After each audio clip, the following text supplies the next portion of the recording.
Alrighty, welcome everybody back to the Cosmo Eternum campaign.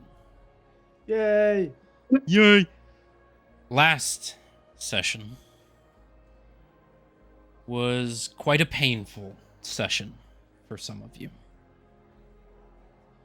We began the session in the midst of the end of a battle in the warehouses on the northwestern side of the massive floating city of Thydonia. The cold winter air beating the city, snow falling. You guys were introduced to an individual known as Nellie, a small ruby kobold girl with a very threatening presence.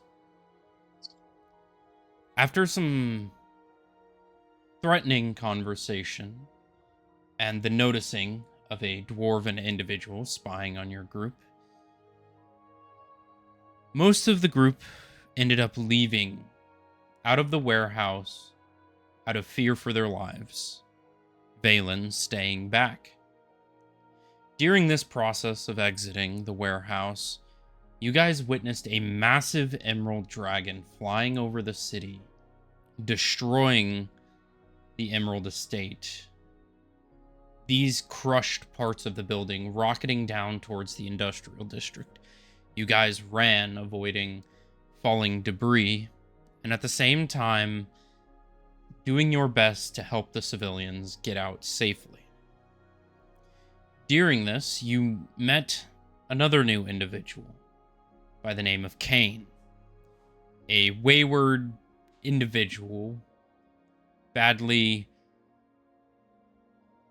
beaten, broken, visually damaged, and tired individual. During this, you're introduced to Otis, the dwarven figure that was spying on you. You all ran around the industrial district of the city in an attempt to find the carriage that brought you here. After a bit of time, you found it. Arriving into the carriage and ensuing in flight back to the Emerald Manor, Valen had an interesting conversation with Nellie, and a lot of information was given from the nature of the gem dragons to the Cloven Courts as families to how society works in a manner of what decides whether you're human or otherwise. Being informed that Valen was now a part of a new family of monsters. Although powers were not bestowed, the offer was given. An opportunity for growth, for power, for great improvement on one's own ability. Not outright denying the offer, but more so coming to an understanding with Nellie, she let you go. And out you went, finding a Dragonelle to ride with a pretty impressive animal handling check. You also made your way to the Emerald Estate. Arriving, you found yourself face to face with Dragar, the head of the Emerald family, and his massive stature. Aggressively requesting that you follow him into his manor. You guys found yourselves in a massive cathedral.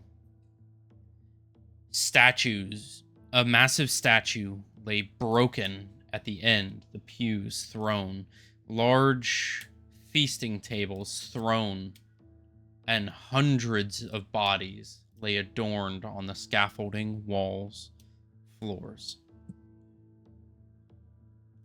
During this conversation with Dragar, you guys found out a little bit of information. One being that Valen's parents had failed to transport his assets correctly. And by that, on top of the fact that a ruby dragon combatant was let free and was given the opportunity to warn Nellie about what was happening. Dragar was punished. Strewn about the statue, splayed corpse hung up in the air. Punishment now befell you all, or befell all of you. Yerk was given the opportunity to choose whether to punish a single individual doubly, or two individuals separately. Yerk, not necessarily able to decide wholeheartedly through his party members, it was decided Ark and Valen would be punished separately. Although at the time the threat and the punishment for Ark didn't seem too grand, being that of never being able to return to his final or his original form, being cursed to be undead forever. It's soon followed by a punishment that would strike all of your memories in horror. As Valen's mother was teleported into the area, and before even getting a chance to realize what's happening, or say a word to the son that she recognizes, her head was crushed and her body thrown to the floor. Following this moment, Dragar informed you all that the entertainment that he got from keeping you around was no longer worth the effort, and so he would be setting you free to your own devices. And so he opened a portal in which you all led through. It brought you to a small tavern known as the Scalded Tundra, ran by a gold half-dragon by the name of Nikolai, and a cook by the name of Theo, who would soon be introduced and integrated into your group as well. Tense conversation began throughout the night. Information was given to the new party members. Warnings, perhaps, as to what they would be getting into if they joined this party. But nonetheless, each of them, for their own reasons, decided to join regardless. And as you all began to go to sleep, most of you arrived to slumber peacefully, although strenuous from the day, damaged and broken. Valen, you couldn't sleep. And in this process of not being able to sleep and wanting to head outside, you ran into a familiar face, Caesar Arbane. The conversation initially starting as a one-sided banter, you soon informed Caesar that you had just watched your mother die. And what followed was a moment of empathy. A rare moment for Caesar to have, but a meaningful one nonetheless. He also gave you information about the location of Lokil the Witch, the one person that you've kind of been seeking, one of your major goals. He had informed you that she was in fact still in the eastern Kratoa jungles, just to the east of a town called Serbia, in the Wilderlands of Sarconia. Following this, you were left to your own devices, and morning soon came. You all began to eat breakfast, began to make your way out into the city. But something felt off. Something in the world had shifted. A feeling that you can all now sense down the back of your spines. As you all begin walking out into the city of Thydonia, in the morning of Wednesday, March 8th, 075 post-transference, out into the freezing snow of the cold tundra of Taurus.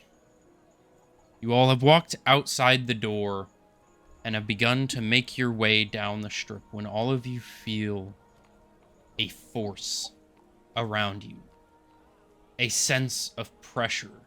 Gravity becomes heavier.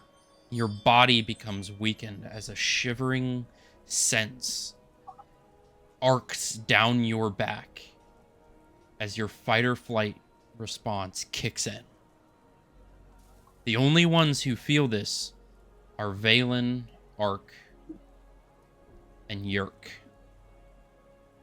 Otis, you do not feel this. But as you all walk outside, you get that feeling, that whoom, as your knees become weak, as your senses heighten, and your fear response is activated. All of you guys, what does Otis see as you guys start imbuing this feeling, as it just suddenly hits you? Really quick, DM, you did forget about the contact with Lola. You're pretty scratchy on the mic. Say again. You did about the conversation that Ark had with Wilma. Correct. Wilma is also present, as per the late night walk conversation that Ark had. She is currently a little red moth that is currently hiding out in the crooks of Ark's armor currently.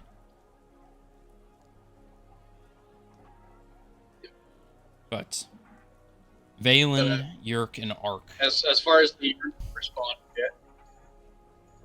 Ark kind of just grabs his weapon on his over his shoulder, kind of just in like a prepared, just kind of look around, trying to find what that feeling came from.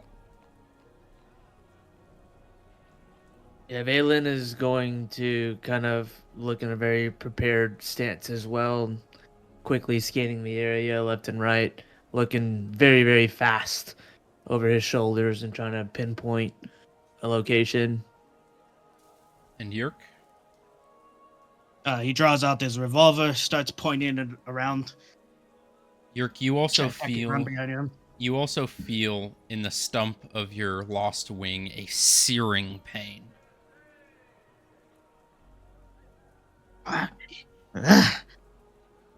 Otis, you see all of them around you stop, pull their weapons out, begin looking around frantically. You can tell they are straining, sweating to keep themselves upright. Guys, what are you guys freaking out about? It's a perfectly fine day. No, it's not. Something Don't you feel that? something is here. I just look around, try to find exactly what they're looking for. My wound hurts. Roll a perception check. First roll. First roll of the session. Perception. Do I have any modifiers? I rolled a 17 plus 2, 19. 19. With a 19, you look around the space around you. You see various citizens walking around.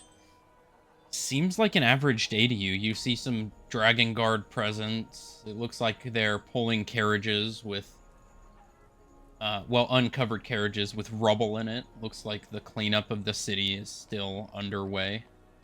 Being transported to the airship dock to transport all of the rubble out of the city. But other than that, it's a bit cold and a bit chilly, but nothing dangerous by any means.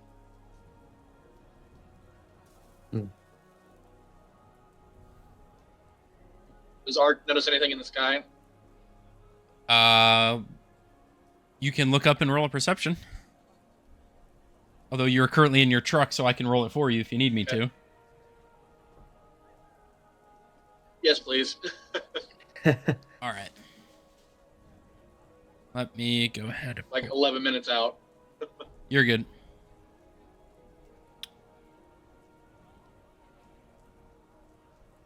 There's a 19.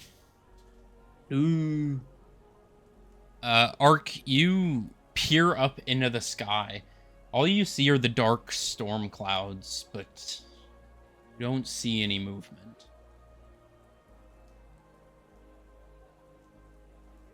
Wilma, where is this presence coming from? Do you feel it as well? So you call out to Wilma. Yeah. All right.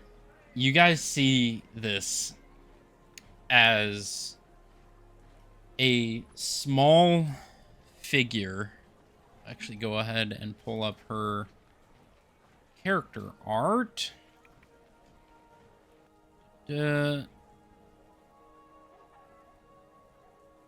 As you see this small figure curl behind, out of the shadows behind Ark's figure, just curling out of the shadow like a ghost. You see this about 3 foot tall figure cloaked in a standard fur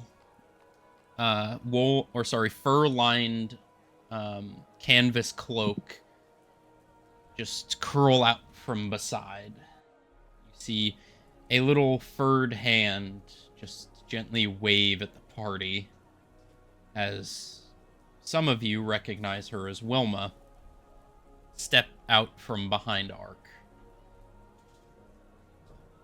Hello, everybody. Hello, Wilma. It's been a while. Yeah. Otis just kind of looks at her, just all surprised that came out right behind Ark, even though there was no one there before. I was waiting for the right time to show myself again. The whole current situation, I didn't want to intrude. But I felt it as well. It's not a good feeling. A power has been released somewhere. A dark power. She kind of side-eyes the new figure. Kind of just cocks her head and squints her eyes. You can tell, Yerk and Valen and Ark that she's trying to choose her words carefully. Seems to be powers from an individual that has been causing issues. It seems that one of the chains has been broken. A fissure has appeared. More power has been released somewhere.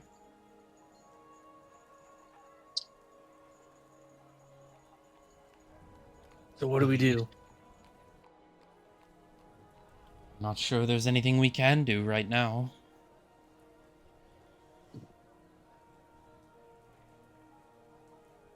Pursuant of a quicker plan to prevent further release would be, I would suggest, to be prioritized. It's not going to be long before the third is released, and I'm sure you all can imagine what happens then. The more time that waits, the more possibilities of soul bonds, the harder it will be in the future.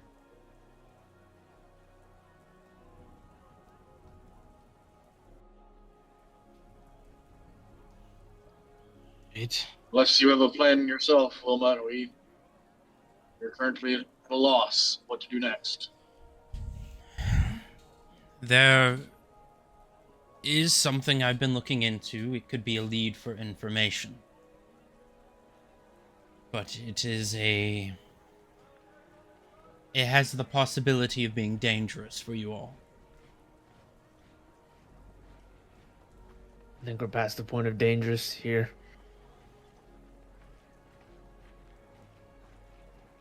Not Would be a necessarily, better idea to prepare. not necessarily a physical type of danger, but still possible. And I would recommend preparing. Do have some time. I have heard word of a fallen angel that is held up in a cavern near the city. It is possible they may have further information as to what's going on, especially considering the past week's events on the airship. It may be your only lead. From what I've seen, it doesn't look like Maybe the we'll- path of the courts is optimal right now for you all. So Good. Nope. this is sort of the only lead I can think of at the moment. Would they be willing to even help us? It depends on how they feel about the whole being ripped from paradise situation. If you keep the information to yourself about your involvement,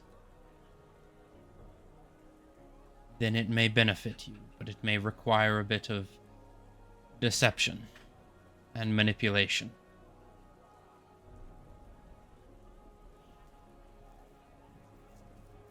Yeah. Well, it's our only option. We've lost track of the rest of the masks. We spearheaded gathering the ones that were out in the open, but the other ones we are still in search for. So I don't have any leads on that end for now. What about a prophecy? None have presented themselves yet, as war and famine have obviously risen. The involvement of pestilence seems more conditional than the others. It could be a month, it could be a year before we see anything in relation to that.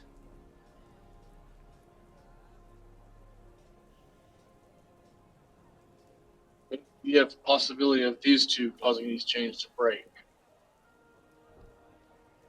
In what manner you speak? Yes, right now. We do not know what their plans are. We go by what is usually known, the four horsemen of the apocalypse. Well, the apocalypse. Correct. What more way than causing a destroyer god to be freed? Which I assume may be the feeling that you all felt was a chain being broken. If what we have to go on from the Watchmen is any indication, it requires all three vassals to break a chain completely. It definitely requires all three to break every chain to release him. So they've probably learned from their mistakes. They're probably more powerful than they were in the past. They're probably trying to spearhead the release.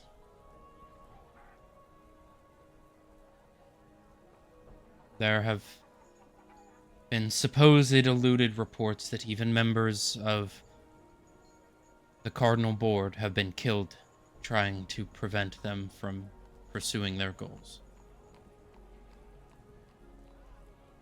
The other governments are currently in talks of how they are going to deal with it.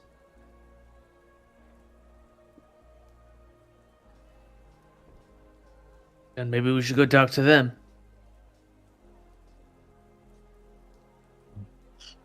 I mean, if I remember correctly, the Cardinal Board is a little bit higher than the government's. Correct. They are the governing board for peace between countries. So if they weren't able to handle the situation, it's safe to say that not even the government might have an idea of what to do next. Our best option was what Wilma has suggested: to prepare and have a conversation with this fallen angel. Well, then let's go do that then.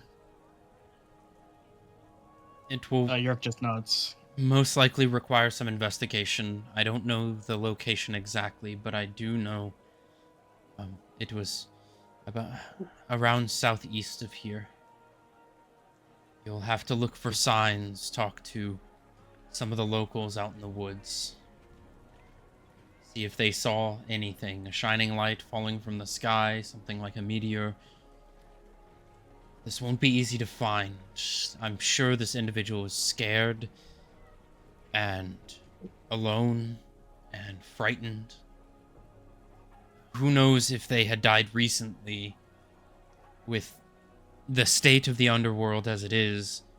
They could have been alive thousands of years ago and now they're thrust into the new world, so they will probably be distrusting. They will And probably we will- choose violence over anything else.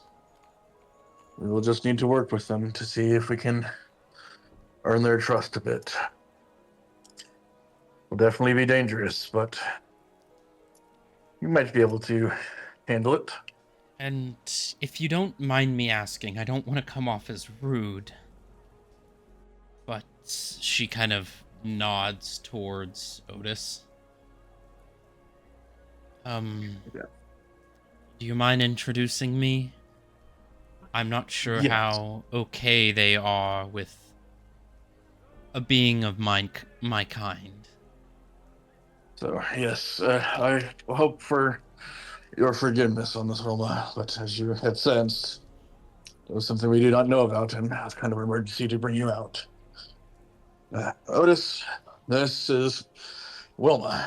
She is, as you may call, a assistant to the one named Sinrir. She is. They have offered to help us in this endeavor of dealing with this upcoming apocalypse.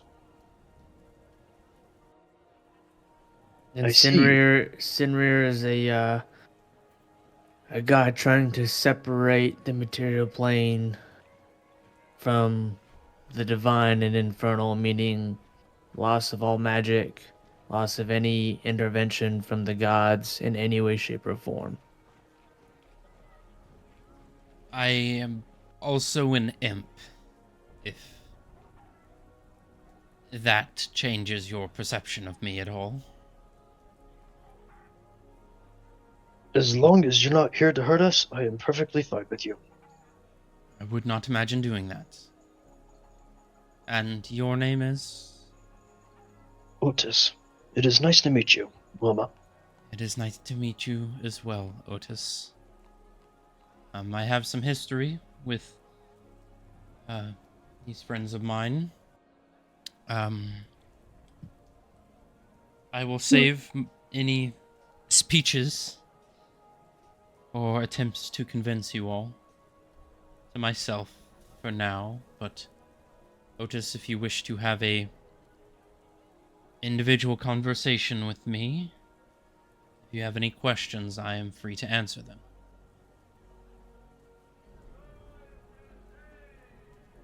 Well, currently, given the situation, we should probably get ready, but whenever I see you again, I'll make sure to ask.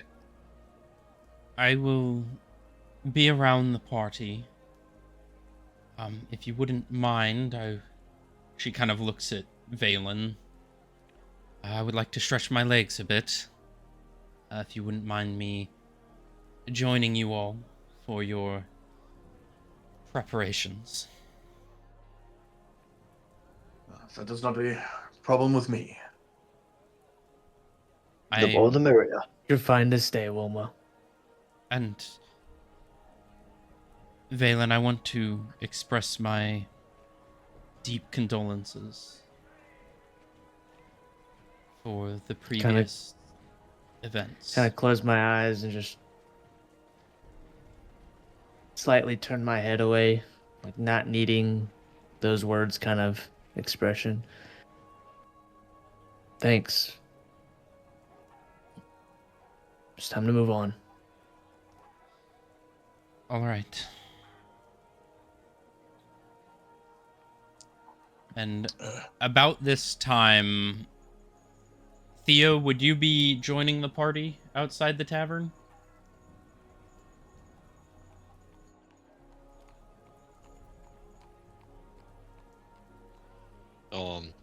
I don't know. We're right outside the tavern right now. We just kind of got up for the What day. time is it? What time is it? It's about 7:38 in the morning. No, I'd still be in there. All right, because you had eaten breakfast with them and saw them get up and beginning to head out. So if you wish to join the party during their exploration of the city, you're more than welcome to. Sure, I I'm just need to know before or after Wilma tries to hide herself. I'm ready. You guys would see a few moments later the fish man walk outside, begin looking around for all of you, makes eye contact, and begins walking up. Wilma then kind of hides her presence kind of under Ark's cloak.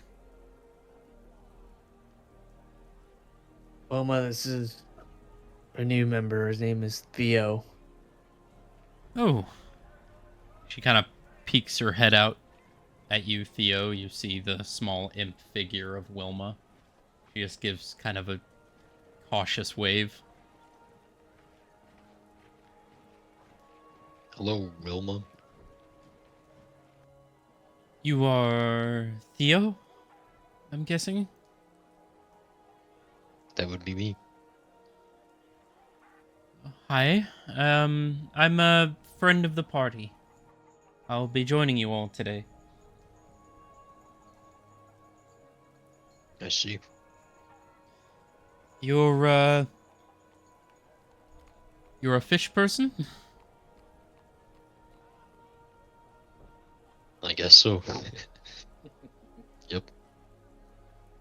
She kind of looks over at Yerk, Ark, and Valen.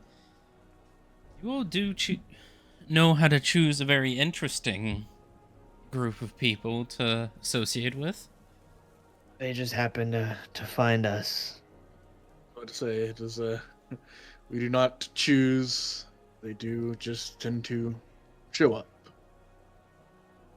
Well, I will be following you all. Where to first? We are heading to the Skeletal Coast Magic Shop. That was our first destination that we are heading to. Do you know where it is?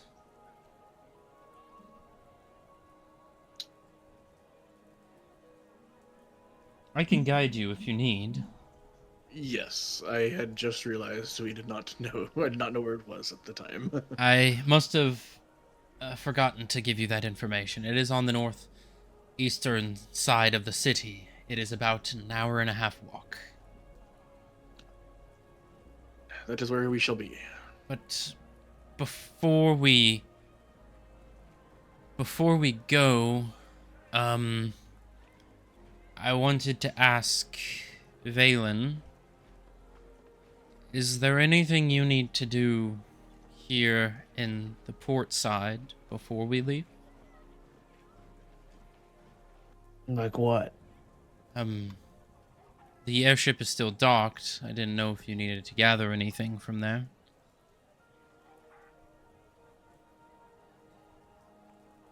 I could swing by, but considering that the tower was destroyed, hopefully anything that's in there is intact. Well, the airship was down on the lower level. Yeah, wasn't everything like crumbling to the ground though? That was in this part, the northwestern side.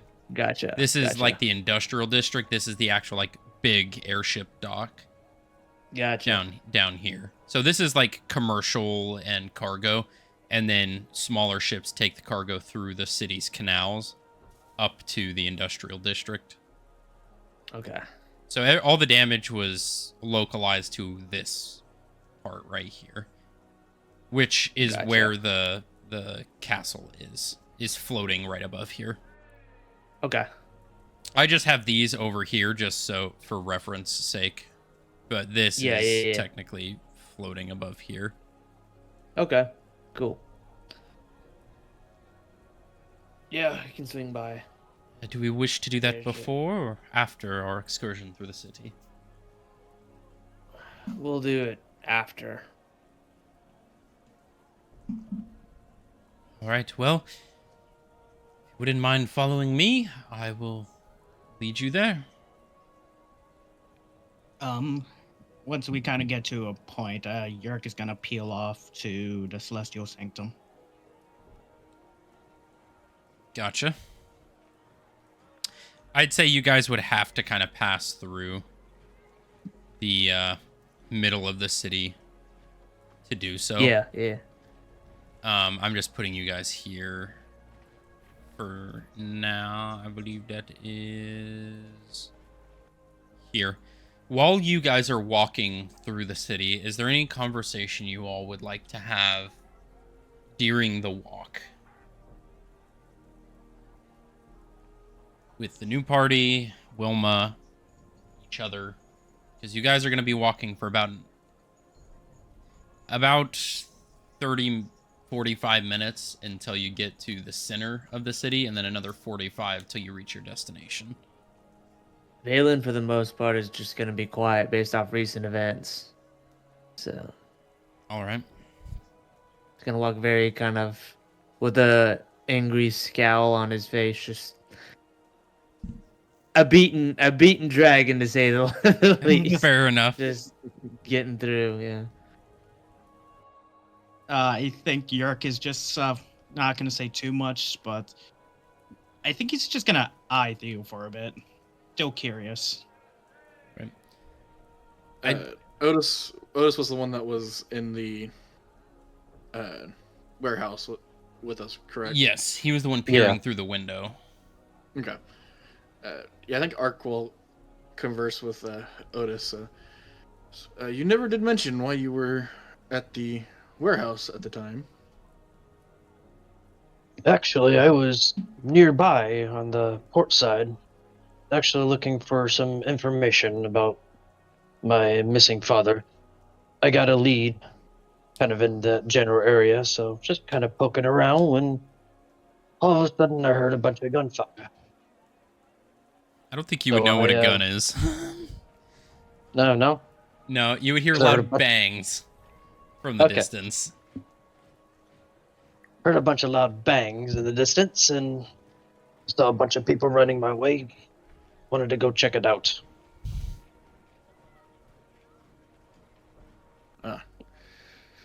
Well, might not have been what you were expecting, I imagine. Most definitely not. I'm coming across the room full of bodies and you guys having a relatively casual conversation with a little girl who was kind of off-putting, to say the least. Off-putting is putting it mildly. But I'm sorry if we had pulled you away from any leads that you might have had. Well, I'm sure I'll find more leads as I go. So doing this seems a lot more important at the moment. Which I do have. Go ahead. Sorry, go. I was just going to ask, how did you and Wilma meet? I cannot say for the other two, Valen and Yerk. They were the ones that were with her longer. Sort of like you, I came across this party as they were low in numbers for the Adventurers Guild to consider them active members. So I had joined them.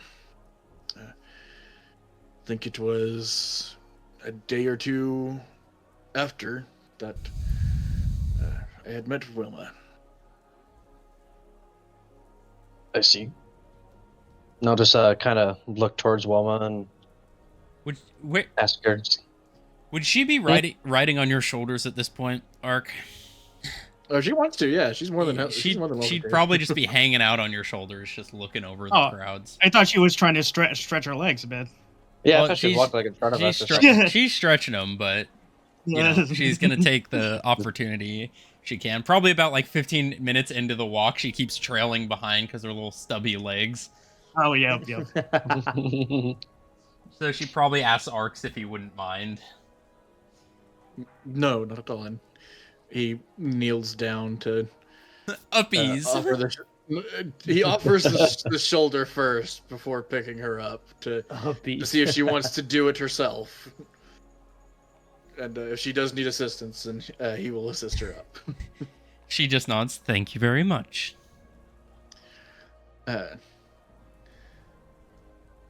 But yes, she would be up there right now. Yeah. So I guess Wilma would overhear our conversation. You can tell she's waiting. She's letting Ark speak for her. Yeah. I'll kind of ask her the same question.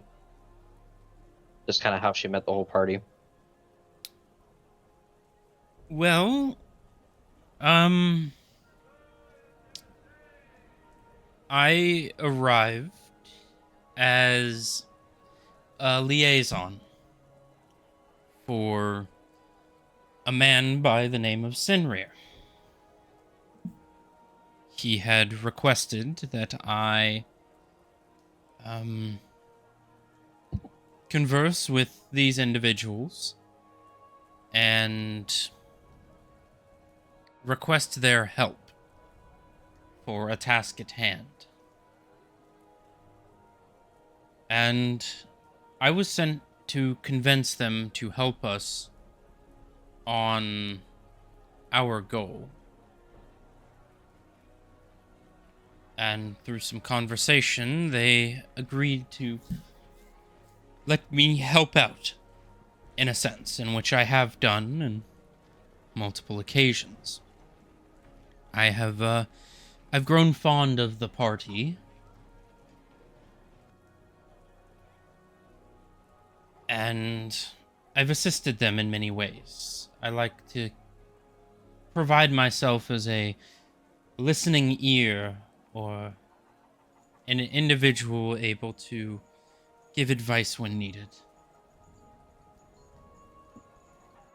But I showed up and offered my assistance, and it was taken to an extent. I'm not sure what the party is comfortable talking about, so I'll have to apologize for my vague answers. But I am a friend and I am an ally. And I am here to help.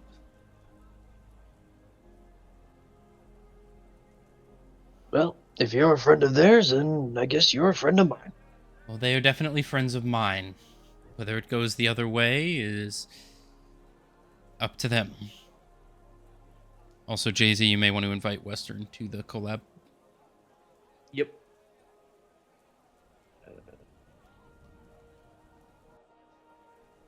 If anyone else wants to pitch in on the conversation to answer questions Otis may have, I don't want to speak for you all. I think you glossed over the fact that the previous member kind of shot you in the head the first time. Well, I like to let bygones be bygones. I die very frequently, Otis. Although not permanent, it is a occupational hazard. Sounds rather painful. You get used to it after a while, as morbid as that sounds. I don't know. It seems like Yerk is trying to catch up to me. Not my purpose to do so, but it just seems to happen that way. Wilma, actually, why was I only heard the bits here and there in the airship. You were having a conversation with the group outside the door that I was. I they wanted to get rid of you.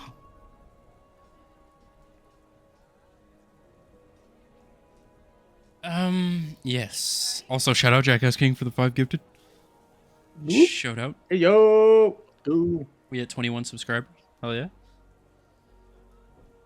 So, in regards to me being rid of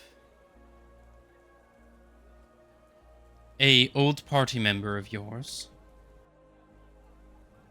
had been requested by her handler that it would be best if my presence was removed from the party. It was requested that the method be that of the revolver that you carry, Yerk. A permanent removal from existence. So I hid myself out of fear for my own life. And I was unsure as to whether or not the rest of you all held the same mentality. So I wanted to wait until a proper moment to present myself again. Yerk squats down in front of her. Well, she's on Ark's shoulders. Oh, well, okay. Well, never mind then. Looks up towards because Ark is taller than me, so. You know, I will not harm you, Wilma, with what you and Sindra did for me.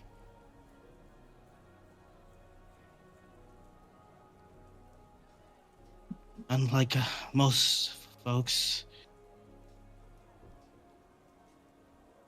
I thank you for that. Well, I try my best to be of assistance, but I understand your guys' hesitancy in involving yourselves with me. Been having a lot of contradicting opinions about my presence and my goals. That is the nature of people. They all have their own opinions and such. Some are more stubborn than others, but a helping hand is still a helping hand. It is up to that person to accept the offered hand. Shout out Nova for the 5 gifted. 5 gifted, shout out. Yo. Well, anyways, even if we never got that mask, you still would have helped us, and that means a lot. I wanted to show that I was not lying when I said my help was unconditional. That my love for humanity is unconditional. I don't wish to gain anything. I don't wish to amass power. I want you to be safe and secure in your existence. I want peace. That's all I've ever wanted. And I know it's hard to prove that, but I'd like to think I'm making headway.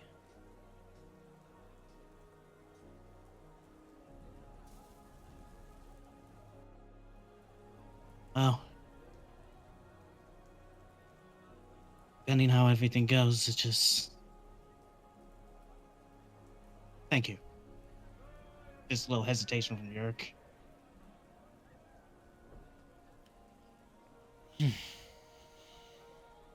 Well, Otis, any more questions? I know this is kind of a lot to have thrown at you in a single day. Well, kind of off the topic from you. Those Hi. popping noises I've heard. And I'll just kind of motion towards your weapons. What exactly was causing those?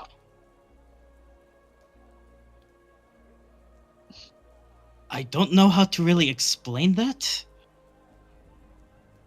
but Well, do you mind if I take a look at one of them? he is gonna holster his house in that revolver, and then pull out the lovely shotgun. The shotgun is no longer in your possession. You go Oh. to reach for it in your backpack, and you see that it is gone, as well as the rifle. Ooh. Oh, that's interesting. Okay. Interesting. There's something wrong, Birdman. My weapons are gone besides what I have from my revolver. Is the dismantled pistol still with me, or It is. The dismantled pistol is still with you. Pull out a hunk of metal in pieces. Alright. He pulls out his revolver, just so be careful with it. And I'll don't just take- point the front side at your face. Pointed at other people's faces. Number one, gun safety. Pointed at other people, not yourself. He lets him see the lovely gun. All right. You hand it over. Roll an intelligence check. Yeah. Please be smart. 13 plus 1's 14. 14? No clue. It is a piece of metal, and you can tell that there is a lever. Basically, what is the trigger? But other than that, it's a weird shaped piece of metal. It feels comfortable in the hand, but you are unsure how it works. This is what makes things go boom? I don't quite understand. I'm gonna be I don't know either. He pulls out one of the bullets, is like, "Will you just put one of these in?" And I'm not gonna show you because it's loud and I don't want to hurt anyone out here. But it's he just puts it in and then you pull this trigger on it. That just seems like a lot of work. Why do that when you can just smash things with big hammer? I prefer to deal with stuff in range, but with my recent experiences so far, seems like everything's coming to me. So I've been lucky with some of it so far, but it does the job. And I have to get Well- a string for my crossbow now too. Now I don't have the others with me, other weapons. I see. I'm assuming Dragar took him back, but I don't understand how. The rifle was his, I assume, and the shotgun I got with Lou, and I still have this pistol too. Well, what remains of one? I can't find one part that I got lost in the room when trying to dismantle it. I'm not too familiar with taking apart some of these weapons and putting them back together yet. They're not of this world, actually. So it kind of sounds very similar to how my father built my arm, but I've never seen my father build anything that went boom before, so can't say I can help you with that. But Um, I would be willing to attempt to help you. DM, you did say the arm kind of looks similar to what Lou had. It looks eerily similar. Less advanced for sure, but the way it's constructed is very, very similar to what Lou's arm looked like. that arm. A previous companion of ours had a similar looking arm like that, but a bit more intricate than what you have. Is that so? What can you tell me about this advanced arm? Didn't know too much about it, but do you know of what the NGC is? Can't say I do. It's some sort of group. That's not of this world either. But they seem more highly advanced than most of us. And I'm assuming this is where this weapon came from, but I'm not too certain of it too much now. Now that Kane also knows of the weapon too, and someone made it, I guess, here. Well, you better keep this thingamajig really close if Kate wants it. Yes, I Um, know. He's really adamant to want it, and I'm not gonna let that happen. It's one of the only other things besides this coat here that I have of my father. And I'll just pass him back the thingamajig. Handle first. The doohickey. The doohickey. Thank you. If I may speak up, Yes? Mr. Fishman, or do you I prefer guess. Mr. Fish? It's Theo Erman. Oh, because you're a trout, Ermin Trout. I see.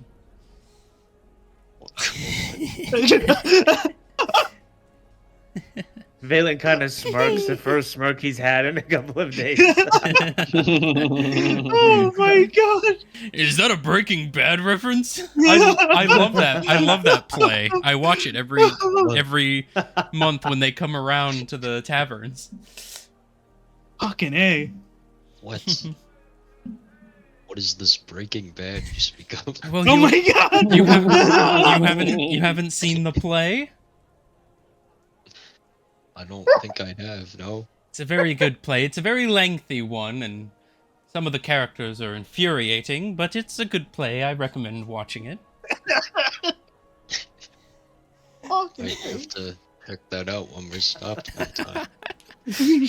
But you seem to be quite a soft-spoken individual. Is there a reason for that? Or is it just being new to the party? I guess I'm just new to the party. I haven't really been with a group of adventurers like this. Oh, what did you do before the current circumstance?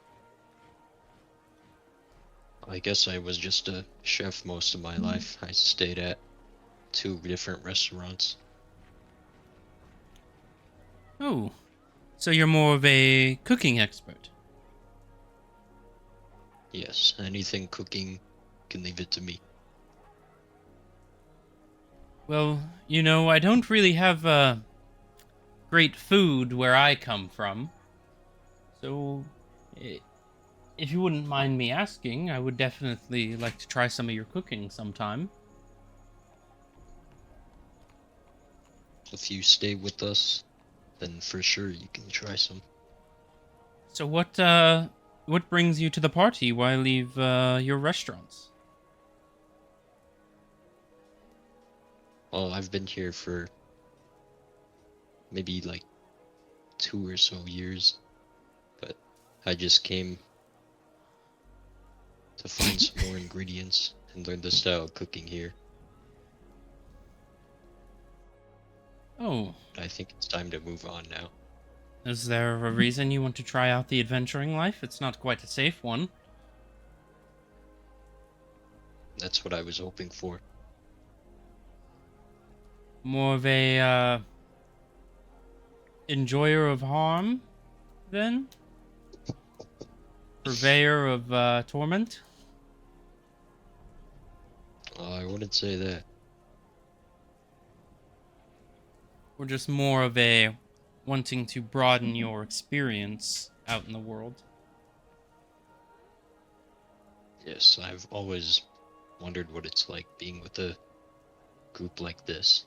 Travels around, does some venturing.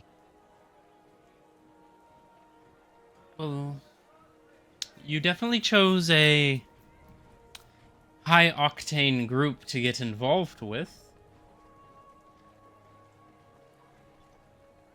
Wilma, don't push your luck now. Like I said, I care for your safety, and I'd like to be open and honest. They know the risks. I told them. Is that your only goal? Just to gain worldly experience, or any other reason?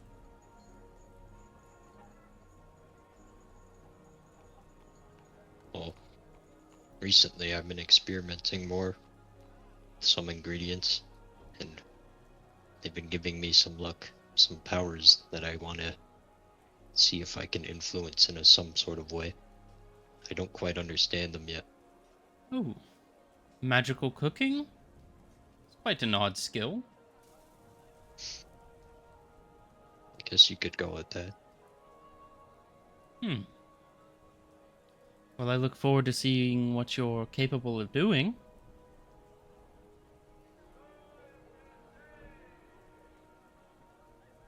Thank you. Do you happen to have any snacks on you now? Perhaps any sweet treats? She's kind I of just guess I did looking pack around a few. innocently. I guess I did pack a few biscuits. Would you, mind if I tried them? Just to test the quality of them? Sure.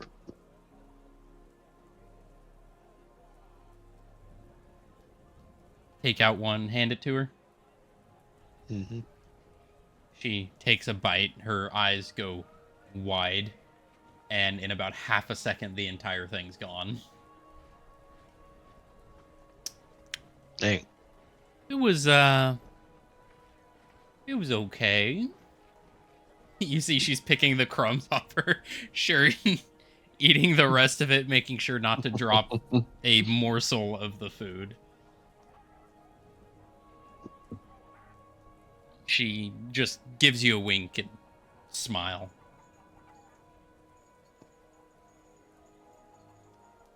And about this time, as you guys are walking, you arrive to the center of the city. The two massive cathedrals, the large central town hall, and the massive Cydonia Witches Academy, all within this one central massive square. You see people walking around, transporting goods, the massive crowd standing outside the town hall, the cathedrals. About this time, you also see, well, Valen, you see this, something that reminds you of your childhood. You see slews of witches. About 150 of them, all walking towards the gates of the academy. It looks like they have just left the dorm buildings that are just outside the walls of the academy. You see witch's garb that is very different than yours. rather than the greens and browns of your home country. These are white, platinum colored, bright gold inlay on the cloaks. You see a lot of the witches carrying flying brooms with them. They're material pouches. Some have staves, some are carrying wands, others holding necklaces, emblems, but all with the same kind of ornate layout of their witches' garbs. This definitely intrigues Valen's eyes. The fact that they're wearing more pristine looking clothing. And you can tell just by the sheer size of this academy, it's a well-funded academy. Yeah. This place looks interesting. But you guys have arrived to the Celestial Sanctum. I'm gonna go to the bathroom real quick. All right. Back in about half a second. One.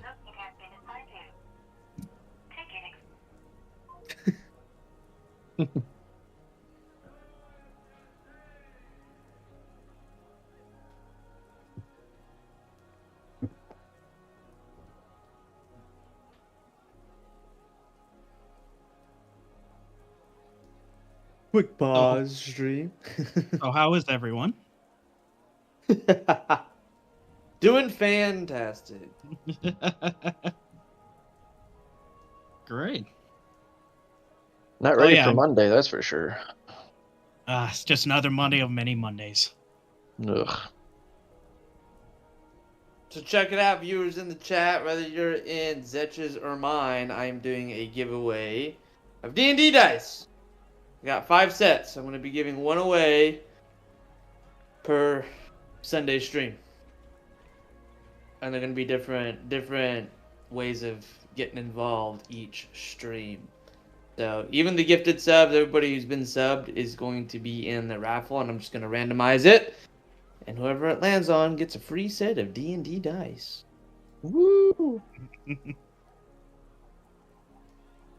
Lovely. But it has to be within the session. The subs, the follow has to be within the session. If you've been gifted a sub, that also counts. Wait, so since Jackass gave like 5 of them, he gets 5 enters, right? Yes. You just got a really good chance at that point. Fair enough. So, as you guys arrive here, Yerk, you said you're going to split off. Yes. Is the party going to continue on walking, or are they going to hang out? Theo, Otis, are you wanting to join Yerk in walking into this temple? Yeah, it is alright, guys. I will be momentarily. If I don't see you at where this was the skeleton coast, was there a different area to meet? If you do not meet us there, then just back at the end where would be the best. Right. It shouldn't be too long for me, but I should be able to meet you guys if you guys are done with your business up there at the magic shop. Just to describe for Theo and Otis, this location known as the Celestial Sanctum, it is about Notre Dame-sized cathedral. White and gold inlaid marble spanning hundreds of feet into the air. A massive courtyard or grass-laid courtyard out front. A large stone staircase leading up, and you see droves of people going in and out of the cathedral.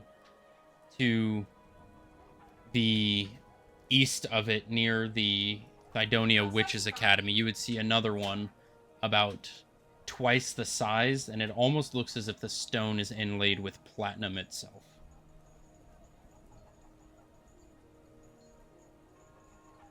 But does anyone wish to join Yerk on the interior, or are you staying with the majority of the I'm pretty curious about it, so I think I'll join Yerk just to explore the building. All right. And Theo?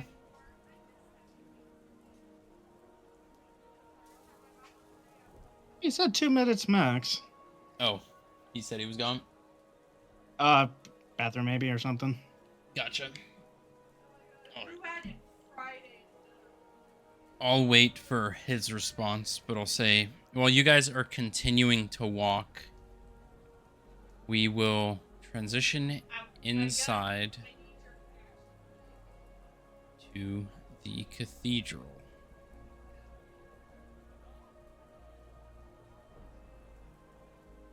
One second, so I can add. Let's see. Where is he? Boom. This. Okay. Go ahead. Transition to this.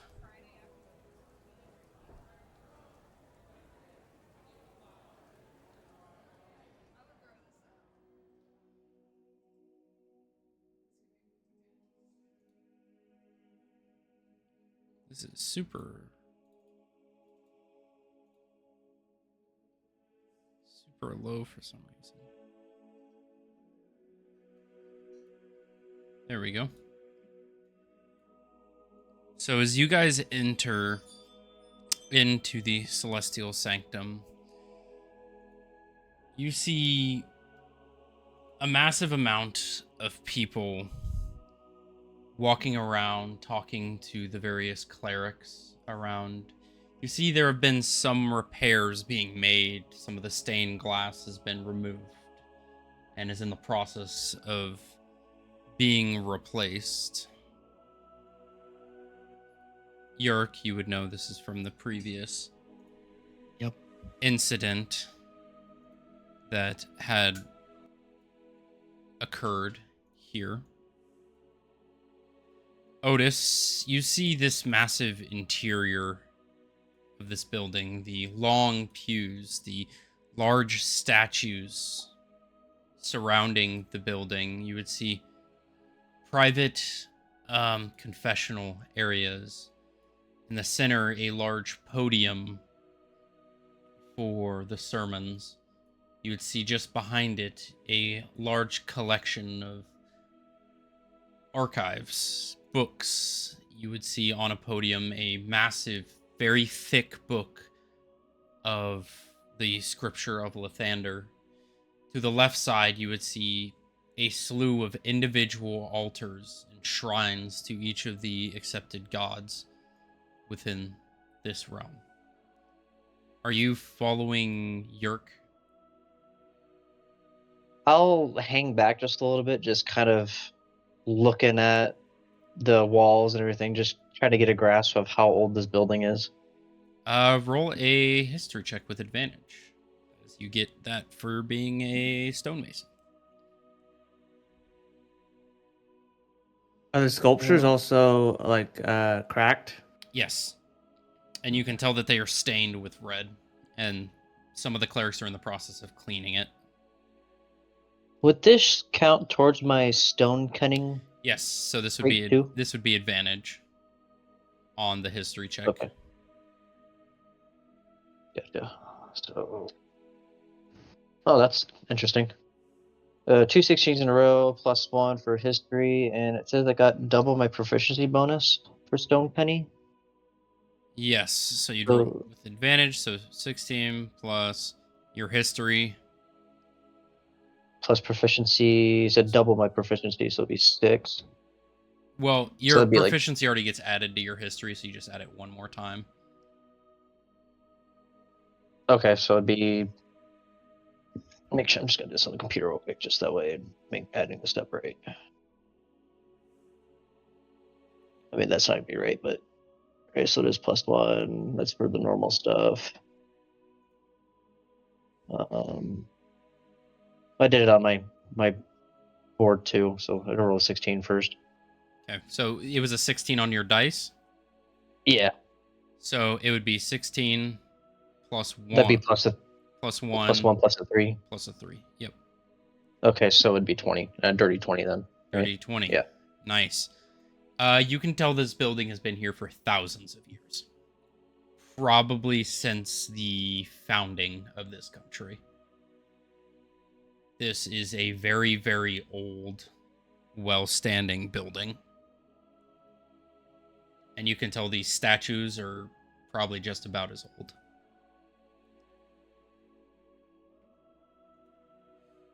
I'll kind of catch up to Yerk and what exactly are we doing here, Yerk? Just a few answers and a peace of mind for myself. I see. And I'll just kind of wander off, kind of heading towards the archives. All right. As you arrive at the archives, you see somebody familiar to you, Otis. You see your mother. Younger in her age. Probably around 100 or so years old. Begin walking up to you.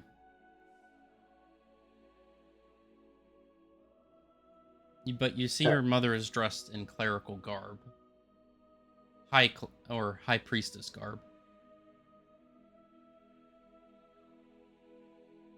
Mother, is that you? In a sense, it is. But I am Mother Katrina.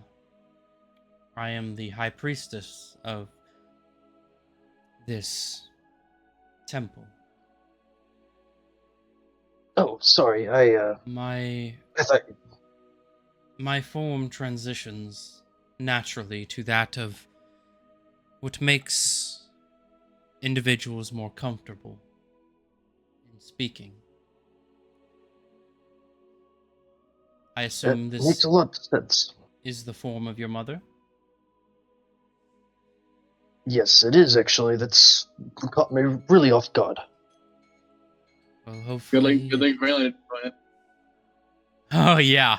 Yeah, that'd be unfortunate. That would be super unfortunate.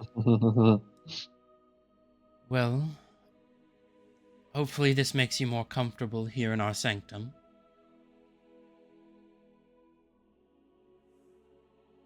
It does, a bit kind of unnerving, seeing that my mother is nowhere near here, but I appreciate it nonetheless. I tend to find that people enjoy familiar faces. It helps them open up, feel more comfortable. Your name is Otis, correct? Yes. You would also notice that you didn't tell her your name. How did you find that out? My abilities are special. I can see fragments of memories of those who step foot in this sanctum. Names, places, faces. It's how my body transforms into what you see now. All in the sense of helping those lost people that find themselves here.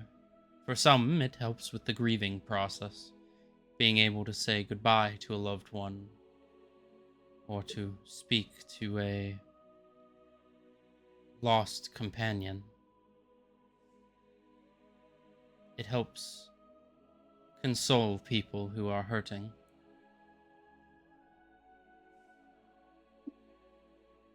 Well, speaking of memory fragments, I'm sure you meet many people, but how many of these people can you actually remember? I remember most of them. Well, if that's the case, what are the odds that you might remember possibly a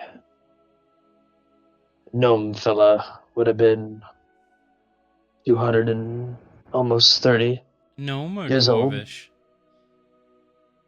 Would have been dwarvish, just like me. A lot older. You see her eyes glow white. I assume it's your father you speak of? Yes, it is. Baden would have been his name. I don't recognize him from anyone I have spoken to. He hasn't stepped foot in this sanctum, that is for sure. But I do see who you speak of. You know who would have, no, you know, would have been talking about him or seen him? Not that I can recall, no.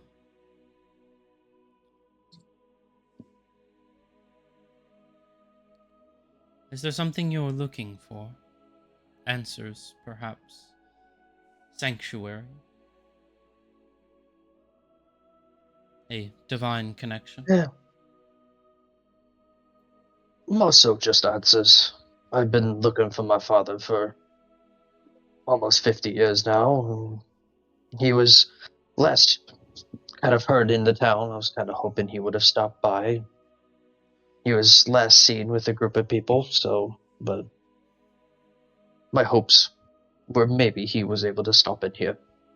He was not religious at all, but it would have been just a possibility. Well, if you find your way back here, I will let you know if I find anything out. Well, I would greatly appreciate that. Of course. Let me know if you Am need I to allowed? find anything. Actually, yeah. Am I allowed to thumb through your archives? You are, as long as you do not remove anything from the archive. You can purvey it however you wish. I appreciate that. Now just start thumbing through books, not looking for anything in particular, just trying to understand the cathedral a bit more and the practices of Lathander. All right. Yerk, while he is doing that, what are you doing over near the altars? Looking for Rosa Shrine. You find it. It's got blood. It still needs clean up blood. A little bit, yeah. It takes a rag and cleans it a bit. And rekindle any of the candles and such. All right. And just starts speaking to it a bit. Another long day. What I've seen so far, I hope you could protect Vulia. I just seen a person get teleported from somewhere across the world and killed in an instant. With what journeys I still have to go through, I don't want that to be Vulia. I hope you're both doing all right.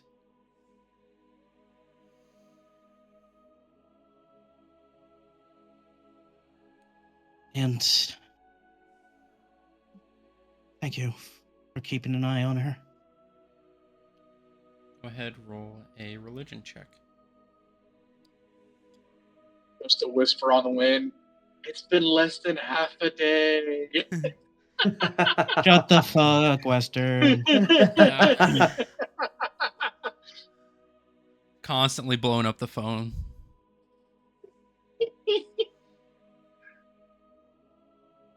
Just a 9. No words come to you. That is fine. He's gonna go to Mother Katrina now. You see her walking around in more of her dull, pale, bald-skinned form, No eyes, just almost like a clay sculpture. As you approach, she gives you a nod. Hello again. It's good to How's see you again, everything? Yerk. Thank you. How is everything going here now? Repairs are being made, and the sanctuary has been in better condition, but it will be back to its former glory soon enough. What of the 3 dead clerics? They have been given their final rites and buried accordingly. They will be embraced in the arms of the gods soon. What were their names?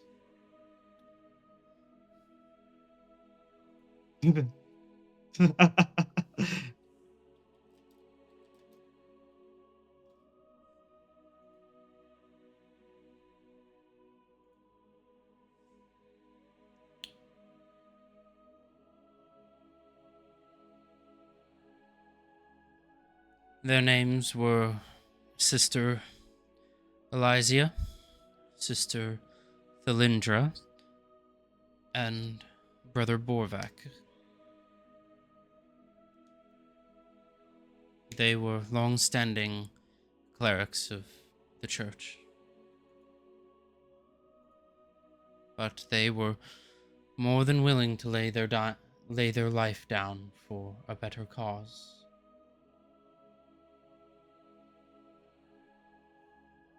Yerk ruffles or in his pack and pulls out 20 gold.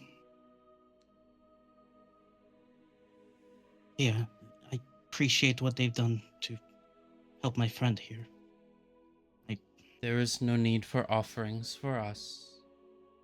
Offer to one of the gods for their safe travel. The Raven Queen would be best. Right. She is That's- the divine courier of souls.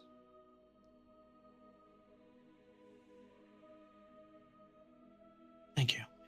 One other thing. Do you know of any? Do you have any extra candles, incense of any kind? We do. She goes under the desk and pulls out a few small candles. We'll be traveling a bit, and I wanted to have a place to just be able to further connect myself a bit. I'll pray in a solitude here. Of course. She gives you 5 prayer candles. You can add those to your other items in your inventory. Can you show me where that shrine is for the Raven Queen is again? She's with the others. She will behold a figure of black wings, a long cloak, a mask like that of a porcelain raven.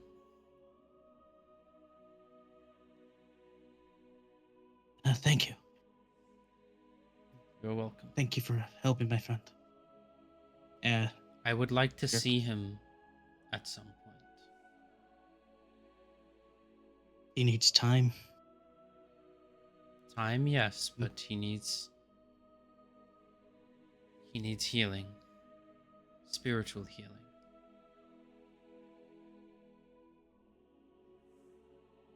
I will let him know when the time's right. Okay. Yurika wanders to the shrine and offers to the Raven Queen. All right. You place the gold in the offering bowl.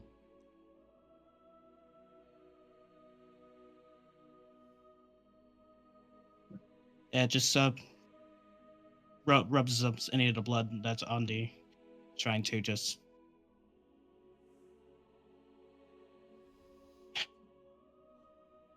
I hope these clerics will be guided well through to the afterlife. Thank them from me, if you can. All right. And then after that, I think York will go to the archives with Otis too. All right. Is there anything particular you're looking for, Otis, or are you just reading? Just kind of thumbing through books, like just Kind of gathering more information about the history. There's nothing in particular. just passing the time, kind of. Pretty much. Okay. Roll a intelligence check for me. Yeah, Doesn't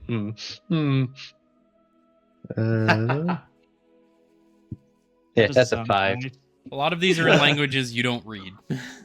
So it's more of looking at pictures Thanks, going, yes. I see. I Yep. can't read. That sounds right. I am illiterate. So, while you guys are doing this, we are going to swap to the other party. As you guys continue walking through the city, the congested streets of Thydonia, the large, realistic, tightly knit construction of these buildings, you eventually find yourselves to a clearing. A large collection of storefronts. You do see about a 2-story quaint building made of dark, almost grayish black wormwood. This curling, knotted, almost vine-like wood. You would see the porch out front. There are seats with ever-burning candles. You notice that the snow that is falling is immediately melting the moment it touches the underside of the porch. And you see a sign floating above the door. Almost looks like it's made of bones, as it writes out the Skeleton Coast. And you see groups of adventurers coming in and out of the building. Probably 24 or so people just consistently coming in and out of the building. Yeah. And Art is going to go ahead and head inside, but he's not going to specifically look for the woman just yet. I can't remember her name because I do not have my notes in front of me, unfortunately. I know it started with a C, but he's kind of just meandering about to see if this tiefling woman notices his presence of what he is as she is. Does that make sense? And her name is Gilded Witch Isabella. Yeah, Isabella, it was an I. Damn it. So,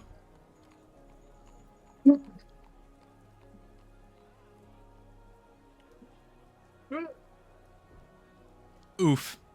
So, for all of you, Jackass King redeemed ban and in-game action. None of you are allowed to use potions of any type for the rest of the day.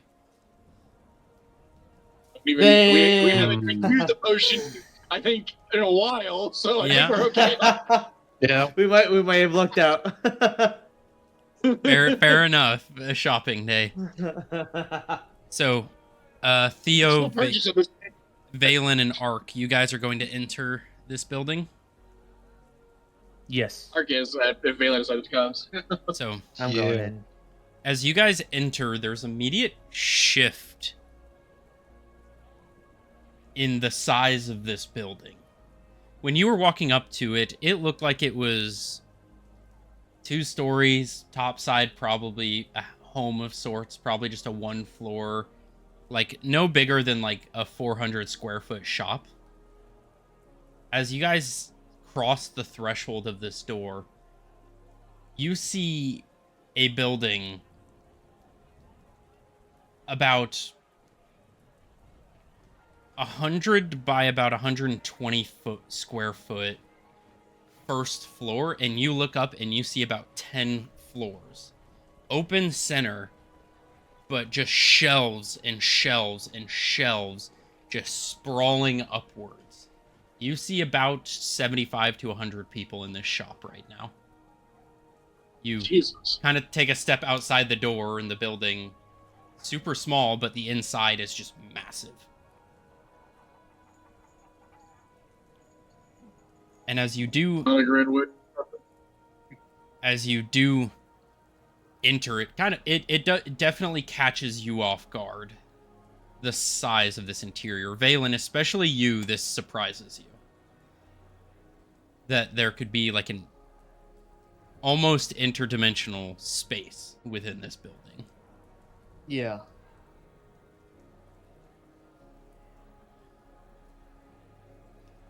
And as you do, you Well. see a woman floating around on a broomstick. Currently just putting items away, has a box in one of her hands, just placing items on the shelf. You would see a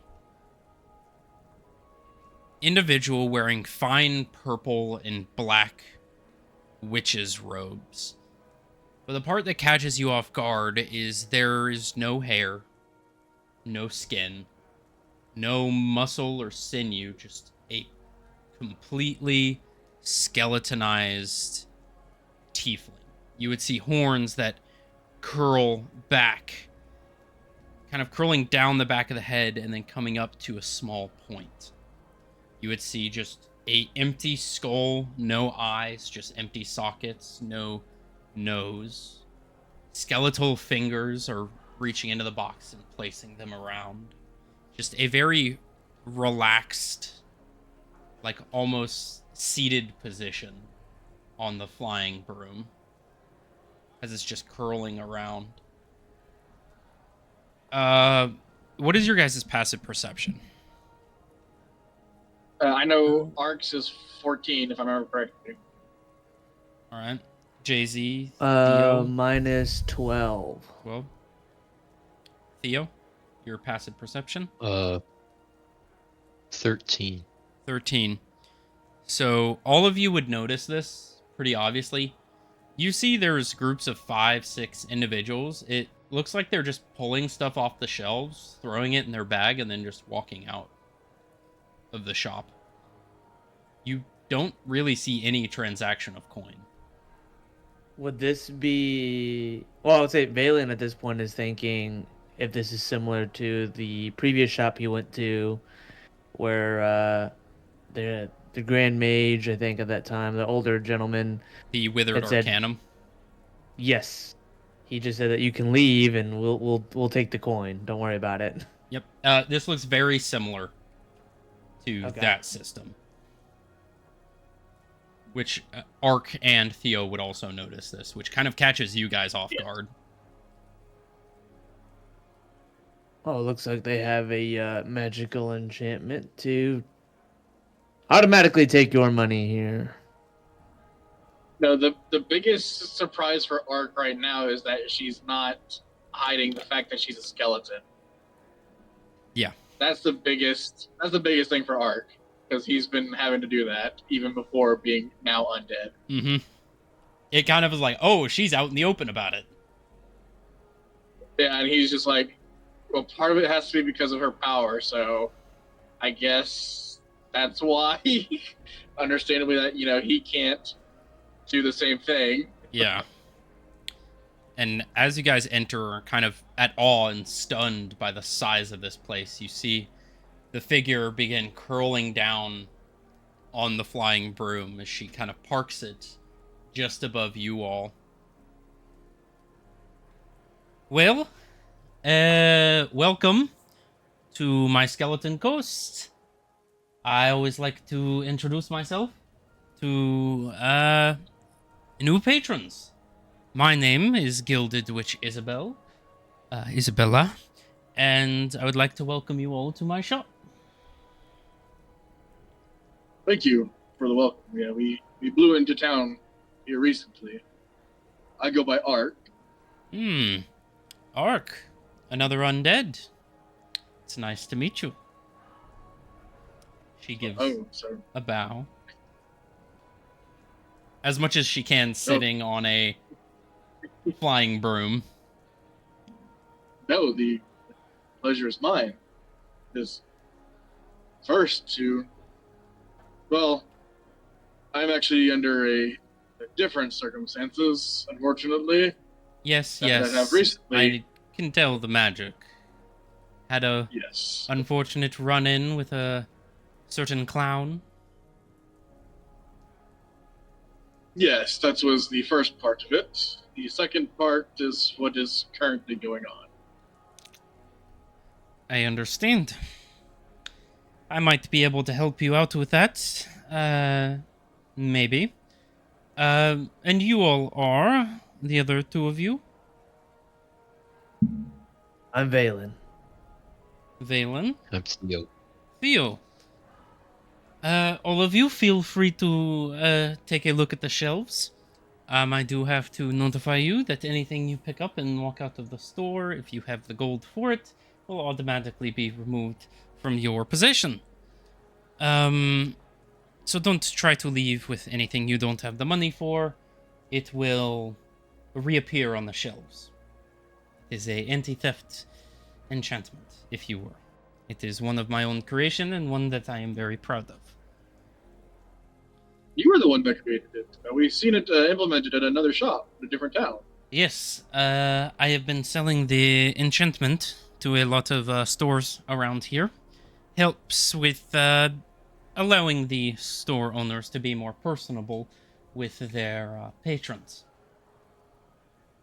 It's very nice to get one-on-one conversation without the worry of having to focus on more of a transactional relationship. Yes. It also helps prevent people from trying to swindle shop owners out of their prices. Makes sense. I like it. But I have to go put some of these things away. Feel free to let me know if you need anything. I will be back to help guide you through my shop. As you can see, there are many floors. Sorry for the amount of steps you'll have to climb up, but I assure you that the exploration is worth it. The exercise is very much a good thing, but Well, I wouldn't Would you assume have exercise for a skeleton would be much useful. yes, but I was wondering if you do have time to converse with me about this, if you are not too busy. Later on. Of course. Only final word of attention.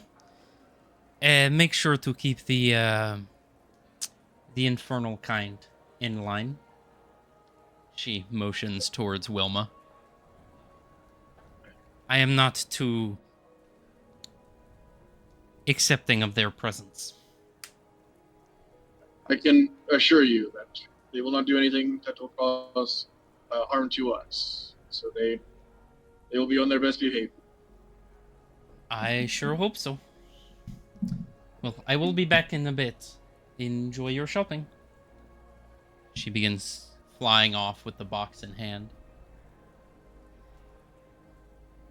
Art kind of gives Wilma a like, sorry about having to word it that way She kind of thing. kind of just nods, and you see she shrinks down into the moth form and curls back under the armor.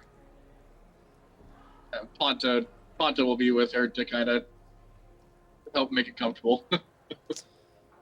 Is that a part of your sorcerer spell list? Get. I think Find Familiar is. I don't remember if it was Paladin side or Sorcerer side. I think it was Sorcerer's side. Shit. So No, your Ponta! small companion is no longer with you. Damn it. You kind of Yeah. realize this in the moment as you say it, Yes. as you realize the presence is no longer there. Yeah, he Rest kind of in just peace. realized, like, oh, fuck.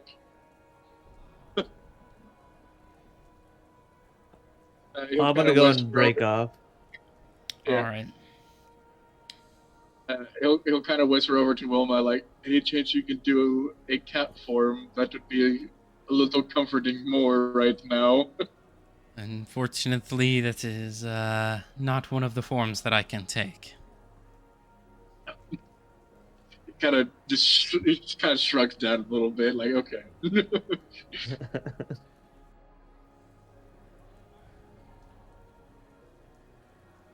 Yeah, I'm gonna break off and then just go and tour the store and just look around, basically, for any magical armor that I can find that I can wear, or like mage capabilities, any potions, things like that. Maybe new spells.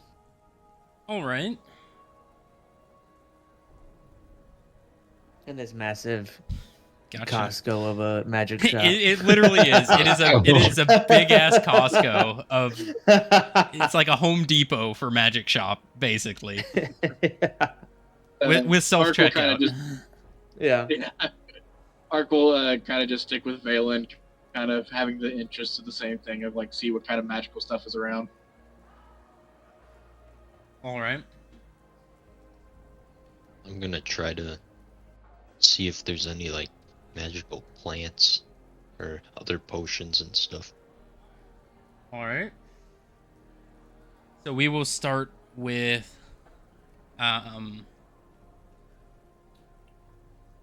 we will start with Jay-Z. 1 second.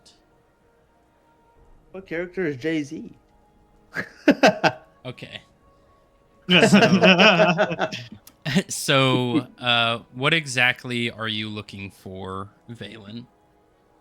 I'm basically looking to beef my character's protective, so like armor class more than what he already has, if possible.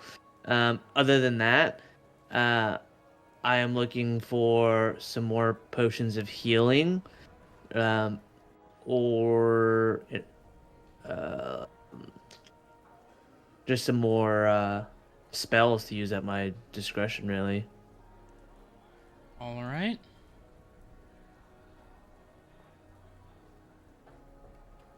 I was told to get stronger, so I'm trying to get stronger.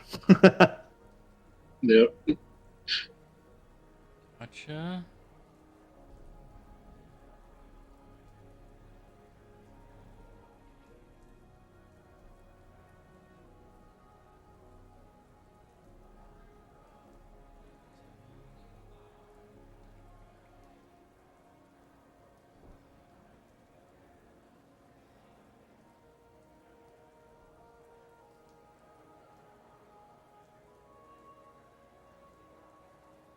All right. So you were looking for scrolls, potions, stuff like that. Yep. All right. Go ahead and roll perception. Or if I already Alrighty. had you. I did not roll. 14. 14. Yep.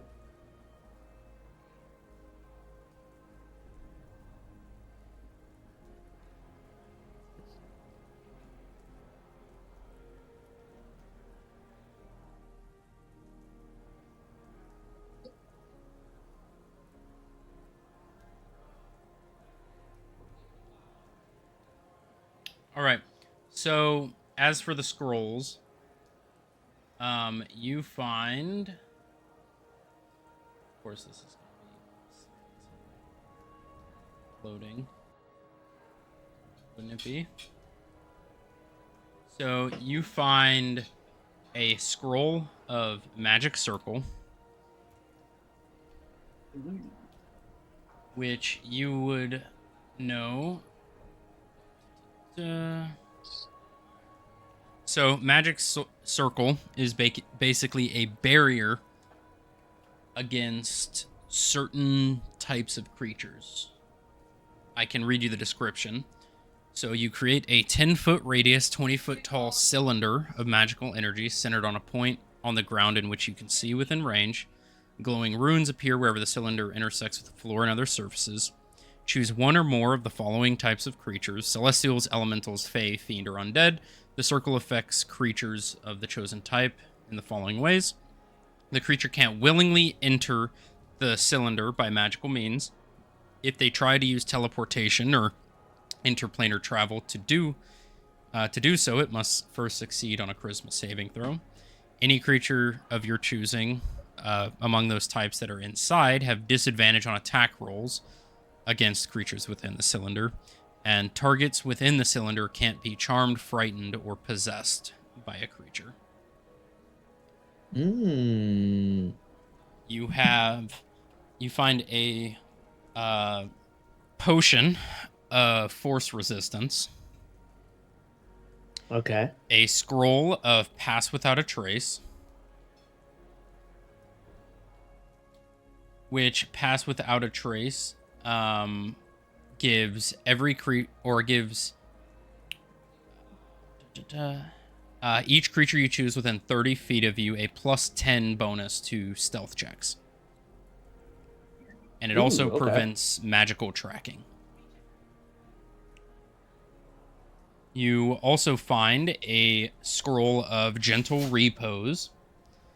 This is a spell that allows, if someone were to fail their death saving throws, it basically persists their body in a stasis-like state, which prolongs the availability for the revival spell to be used, or the revivify spell.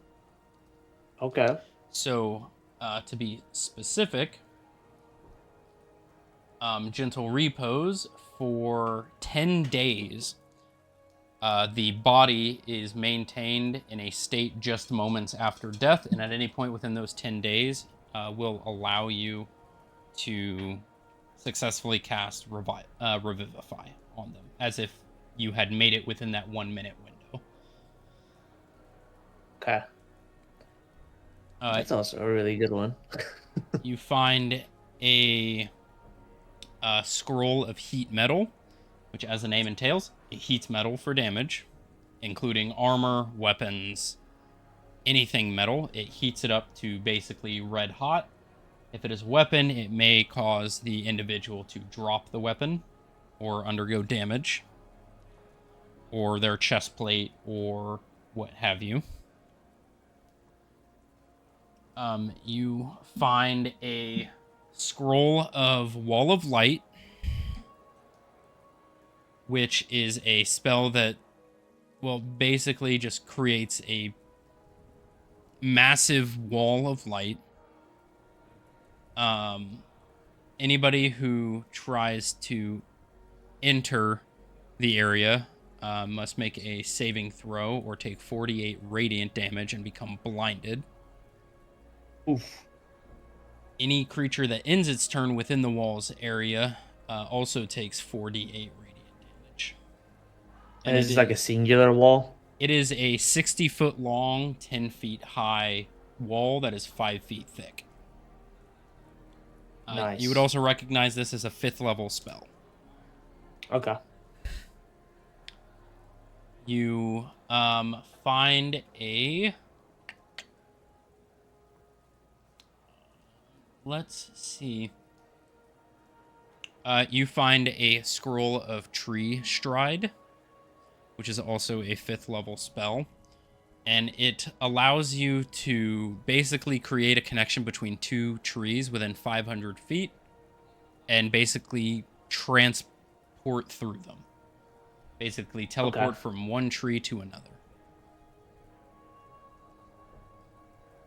All right. It also is a concentration spell that lasts for 1 minute. Okay. How much is it for the tree striding spell? Are you around Valen? Yeah, Mark went with Valen. Yeah, he followed me. All right. For the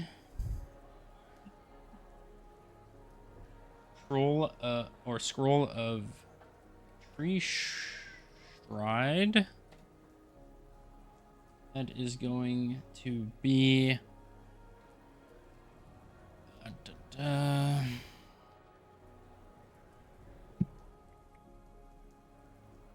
that is sorry, I'm looking for the so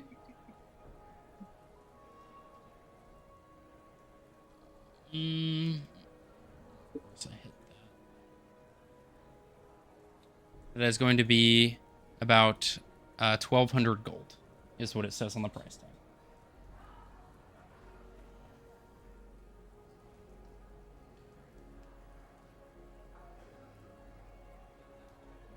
Arc's good.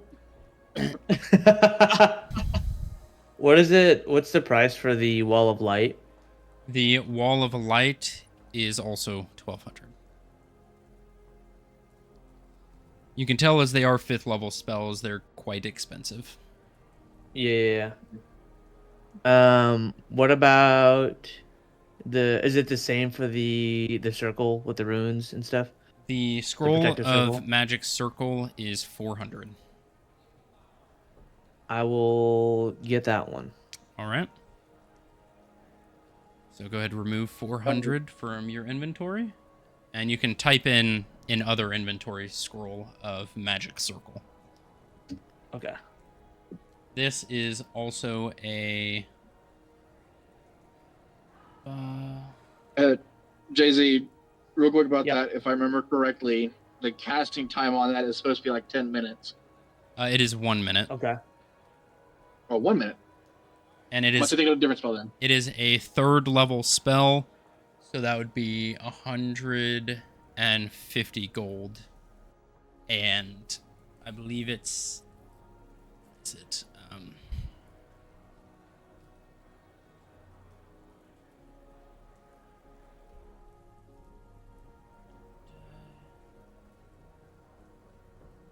1 second.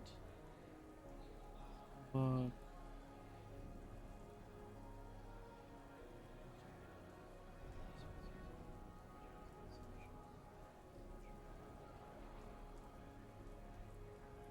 I'm looking for the details.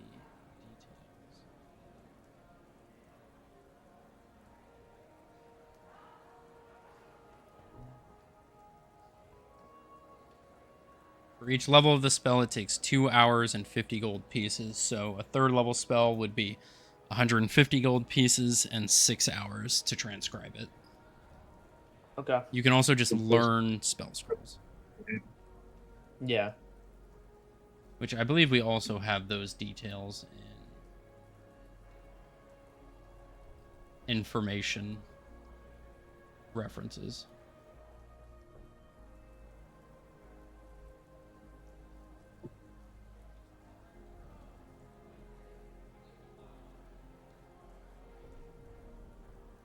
Yes, it is in information references, so the spell scroll stuff. Okay. So if you ever need to...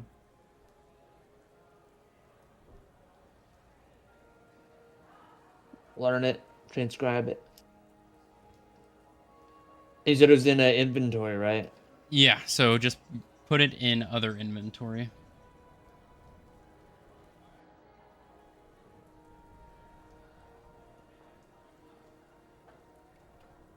Yep, and this is spell scroll, so you can just type it in other inventory. Scroll of Magic Circle. All right.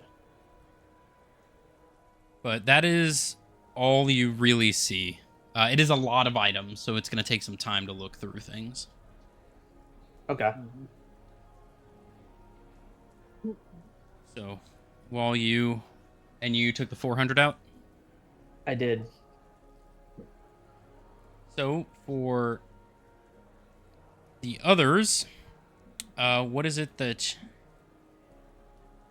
you are looking for? I'll start with Ark.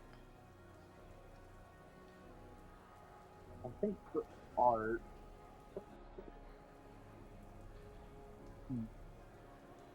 I can't think of anything specific for art right now with his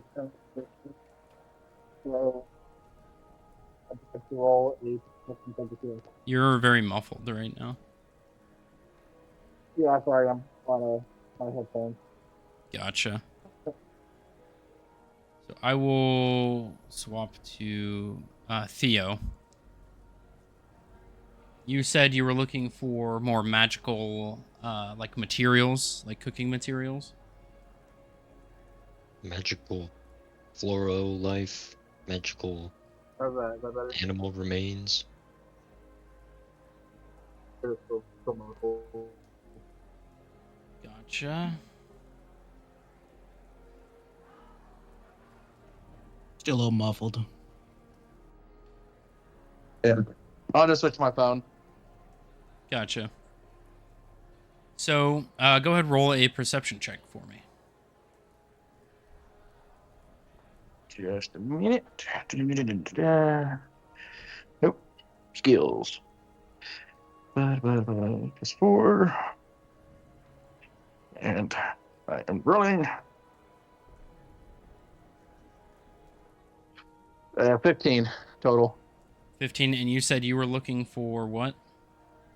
Just whatever kind of pops out with his 15. He can't think of anything specific for Arc right now, especially with his current condition. All right. So what you would find is you're just looking for stuff that just pokes out to you. Yeah, if anything interests Arc. Gotcha. So you would see a mace of warning. It is you read the description on it. It is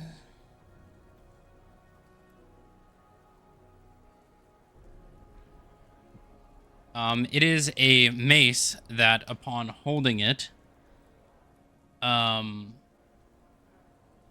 will indicate if there are hostile combatants within a certain area. So while you're holding it, if there is enemies within 30 to 120 feet of you, it will begin glowing a color depending on what type of creature is around and whether they have hostile intent. What's the damage on it? The Mace of Warning is going to be...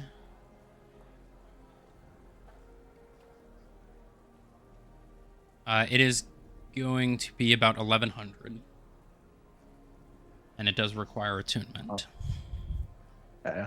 But you cannot be surprised by creatures. Yeah, tempting as it is out of his price range. Fair enough. Another thing that you find is a potion of resistance against psychic damage. Oh. So you get advantage on all wisdom saving throws, as well as any psychic damage that's done to you is halved. You also find a pair of gloves of swimming and climbing. While wearing these gloves, you get an equivalent climbing and swimming speed to that of your normal walking speed. And those go for about 850. Okay, those are a little bit closer in price range, but yeah, well,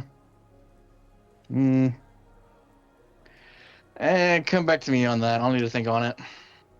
All right.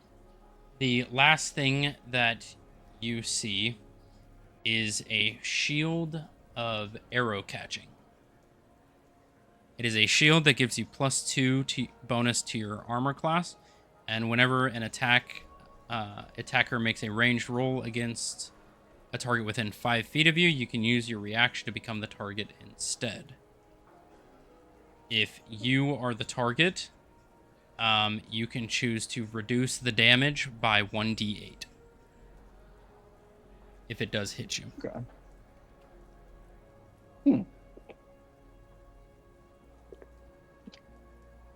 And that Not bad. is going to go for 1400. Yep. There it is. There it is. Adventuring gear is pricey. Yep, and we don't have the adventurers discount right now. Nope. Unfortunately, but he knows it's there, so yeah. So Yeah. I'll keep thinking on the gloves, but for now, come back to me if I decide to or not. gotcha. And for Theo, what you find is, let's see, boom,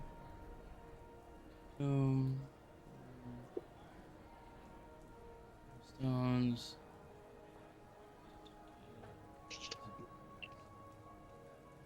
So, roll a perception.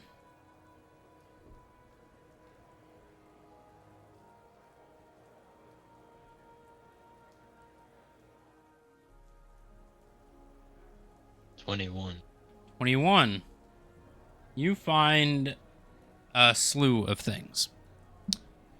Specifically in the realm of cooking materials. You find upwards of 3 or 4 different kinds of draconic breath sacks. You would know these are the breath glands that allow dragons to, well, invoke their breath weapon. You find multiple tails of displacer beasts, which are beasts that basically cause a illusionary version of themselves to basically hide their true location. You find multiple vials of phase spider venom, which you would know, phase spider venom sacs, which are the main reason why phase spiders can walk in and out of the ethereal plane at will. You also find 3 or 4 items known as chromatic roses. These are roses that, depending on where they are cultivated, imbue different types of elemental magic. I.e., if they are grown in a frozen biome, they begin to develop ice magic type properties. Near lava, you'll get fire. In a desolate area, more earth-like elemental properties. They are one of the most dynamic material components that you can have.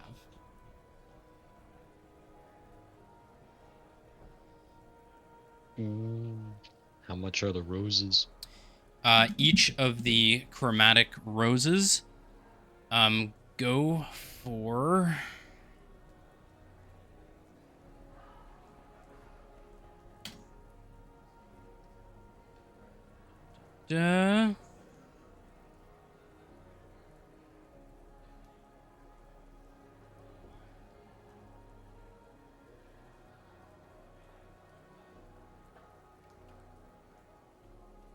each of them go for 1,000 gold apiece. Dang.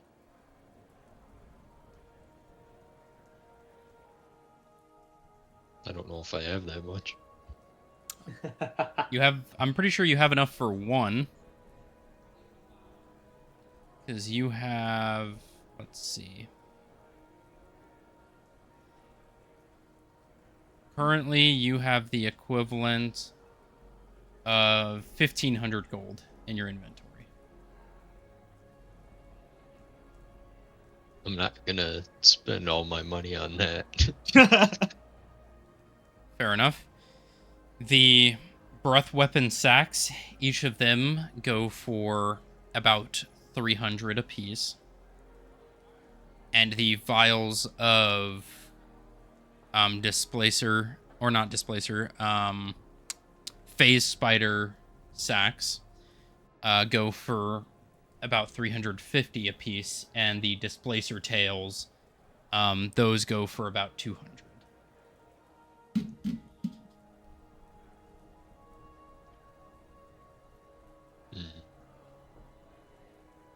I think I'm gonna get one of the displacer tails. All right, so you can remove. Well,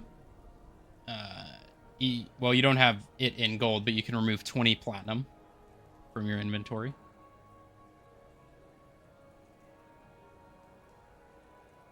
Ooh.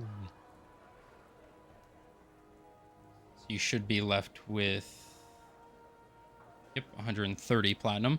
And in your other inventory, you can type in 1 displacer beast tail, or I could write it in for you if you want. For equipment or backpack? Just scroll all the way down. You'll see other possessions.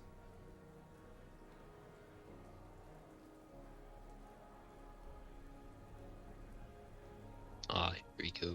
And you can type that in. How do you spell it? Displacer. Displacer tail. Okay. Yep. Like displacement.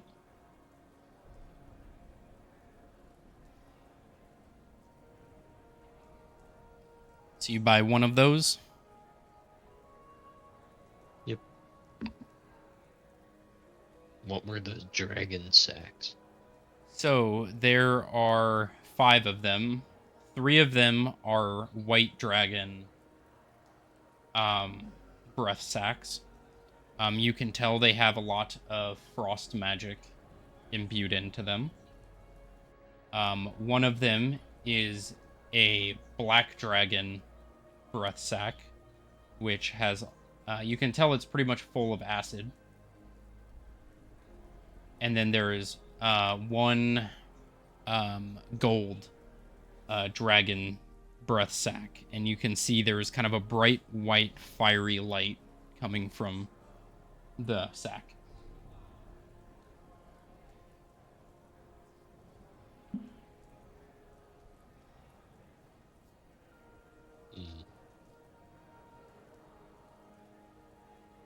I think I'm gonna check out more of the gold one. Gold I'm one? intrigued by. So you can tell it has a lot of... It's emitting a lot of fire magic. Go ahead and roll a cooking check to see kind of how you could use this. 20. A 20. So you could tell you could probably make a pretty decent, like, chopped stew out of this.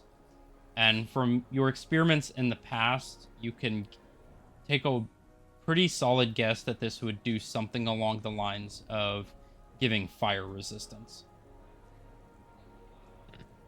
At a higher consistency, probably a lot spicier of a meal, if you could down it, would be able to give fire immunity for a day.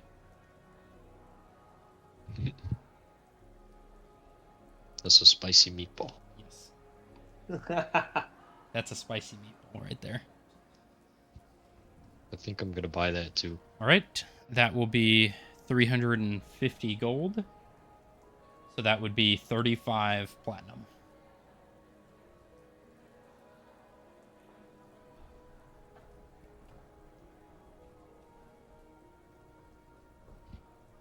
Okay, and that was the gold one. Yep, and so you'll type in gold breath sack.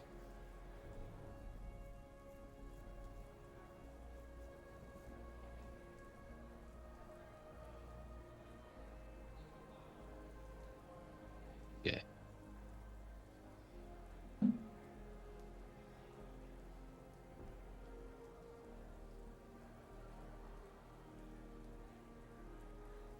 stuff them in my backpack, I guess. All right. And I'm probably gonna go try and find where the other you guys went. All right. You walk around a bit. You eventually find Valen kind of peering around the shelves, looking at various items. Are you wanting to buy anything else, Valen? We didn't find any potions of like healing, did we? There are potions of healing. Yeah. Those are probably one of the most prevalent items. Okay, I'll take 4 of those. What level? Greater healing. All right. Greater healing is going to be 250 gold apiece. So that'd be 1,000 for 4. Done. You also see something that catches your eye. Mana potions. And quite a few of them. You would recognize these from your school days.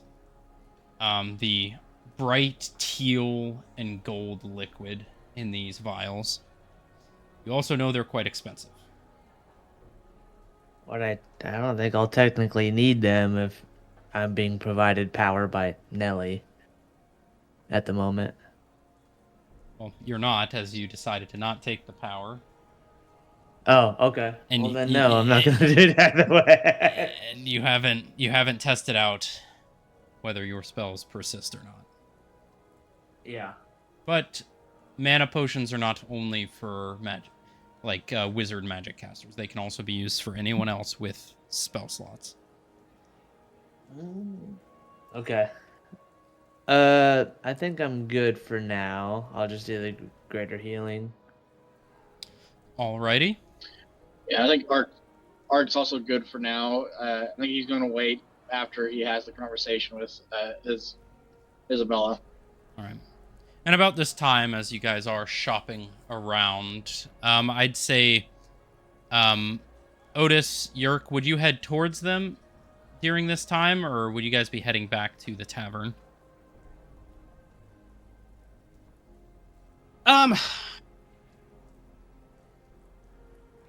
I think I would probably start heading back to the tavern a bit then.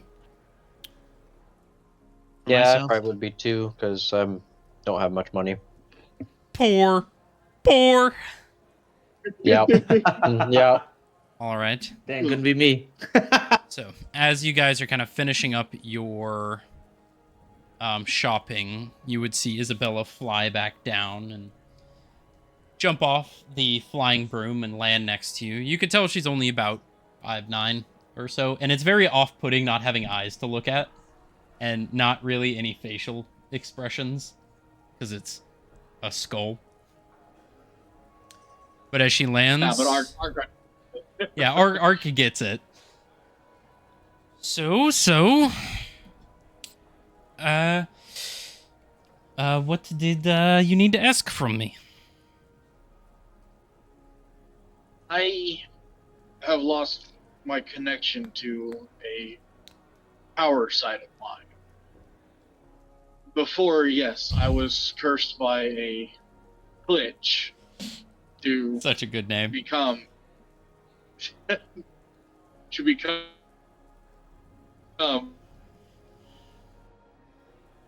skeleton.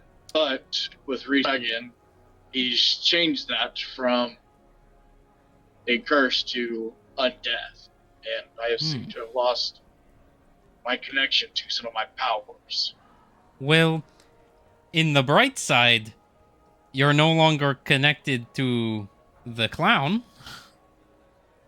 Yes. The bad news is undeath is very hard to cure. Unfortunately for me, I wasn't near any cure for the first part, so even now I don't see, like you said, it's hard to cure. I am not exactly in a rush to cure it. I've already lived with this for a good couple years, so Well, changing who and how I interact hasn't changed much. I've been living with this for the past 15 years since I was 23. I had a run-in with the Gilded Witch Winry, as I assume you have. That's her name, Not yet. by the way, is Winry. That... Do you still want information? Because I can give you as much as I have. Any information would be appreciated, but my main concern is to reconnect with my lost powers. I got you. Here's something that may work. You may not like it at all. So you'll have to hear me out if you're okay with that. That is what I'm here for. So, are you all ready for a little history lesson on this woman named Gilded Witch Winry?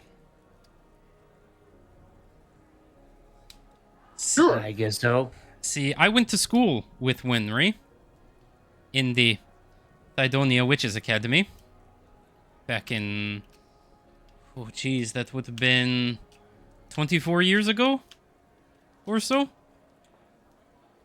Originally, she was a very, well, notable child. She loved to research, loved the archives, loved learning anything she could about magics. Well, one day she waltzes into a part of the library that I am still not sure exists. I have searched that place up and down and I still can't find it. But she said that she went to some hidden archive and found a book. This book was of concerning nature. Made of skin, black in nature, had a tongue that was lolling out. Very creepy book. Had a very dark energy around it. And she started researching this book. Those that looked over her shoulder while she read it, well, the pages were blank. Well, this slowly began to drive her mad. She began gaining knowledge of that of otherworldly creations, information that, well, her mortal mind couldn't fathom. So she began going insane. Well, it just so happens that her family ran a local circus. And so as she began going insane, she began donning the attire of a clown. The theatrics of it including. And so she eventually came to know herself as the Clown Witch Supreme, as she calls herself. Most people thought it was harmless. That was until the incident in which one of our professors saw what she was doing and saw the destructive path that she was leading on, so they attempted to stop her. Have any of you heard about, well, other than you, Ark, anyone else heard about the Fungin? He cringes at that word. And she does as well, Yes, just I saying have. it. A Fungin is not as it is inclined to tell. It is not a fun dungeon. It may look like that, but it is a horrible landscape of torment and trauma. Well, let's just say one wing of the academy became a Fungin there for a little bit. And there were a lot of students that were, let's just say, puppeteered by Winry, including the professor. Well, as one of her closer friends, I tried to stop her. And as you can see, and she does a little wave of the hands as the sleeves fall down, you see the skeletonized figure. that didn't go so well for me. Luckily, I was specifically studying the necromantic arts. So I was able to somewhat sustain myself. Maybe not a situation such as yourself, Ark, but I was able to kind of overpower her curse, as it was weak at the time. I assume if you met her at a later date, yours was probably more refined. More than likely, yes. But if I ever revert to this form, well, I would die. So, I don't do that. But eventually, Winry ran off with this book that she had found. And she went on to supposedly torment more individuals across the countryside.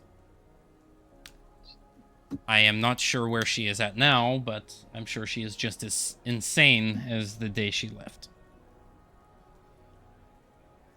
Might have been a little worse now, but yes. She kept spouting on about this library that she found.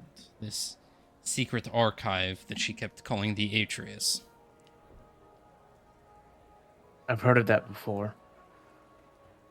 Others have been there too. And I'm assuming they have been just as insane. I wouldn't say necessarily insane, but they were carrying an odd book at the time. That is concerning, that there are multiple. Well, Yeah. now brings me to my main point. And hear me out, Ark. You may not like it. Winry's curse works beyond anything I've ever seen. The only reason I am the way I am is because I was one of the first to have it casted on. So it was unrefined, unfinished. But from what I've heard in the local sectors of adventurers, is this curse supersedes a lot of entities' powers. So you said Hold on. you said even an ancient dragon, as such as Dragon. I'm getting to that.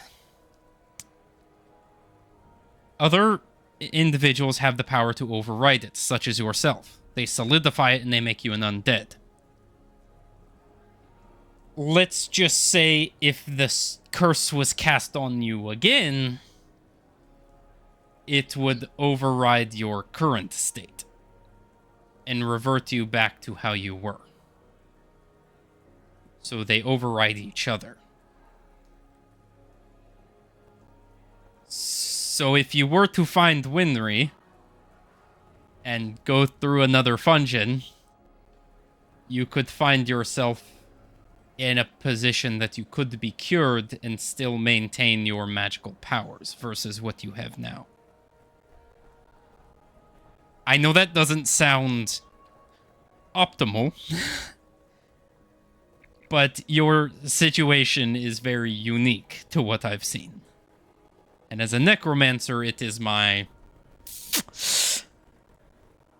best course of action.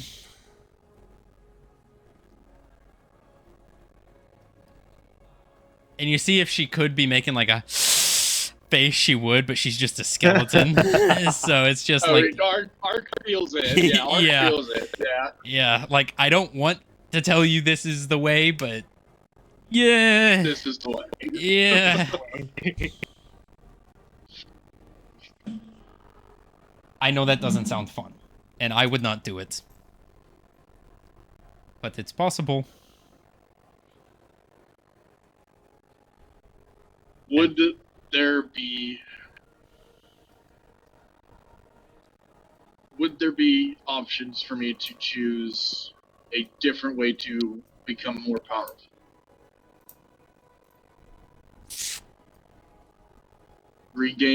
To regain what I lost in a different way than what I had originally. That makes more sense. You see, like, a curled smile if a skeleton could smile. I do have some theoretical methods. Ones that you may like a little less. Options are options. How would you feel about undergoing a operation of sorts where I take what would be your undead bone marrow and replaced it with, let's say, the bone marrow of a magical creature of sorts? Perhaps a dragon?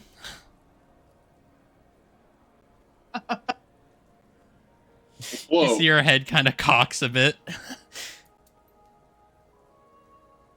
Sorry. That kind of... Valen, do you want to explain kind of what you found out about kind of the virus and such and your current condition? Explain what exactly? What happened to you? Well, all my bones were broken. I was on the verge of death. Because this poison got activated within my body. And can I roll an insight to see if this is Nelly? Sure. I kind of got the same thing with you, Jamie. I'm just like, Yeah. as soon as dragon was mentioned, red flag. 18. This is not. Okay. No, I don't mean like infecting you with a virus. I quite So you know how some sorcerers are born from a draconic bloodline, and they get Yes.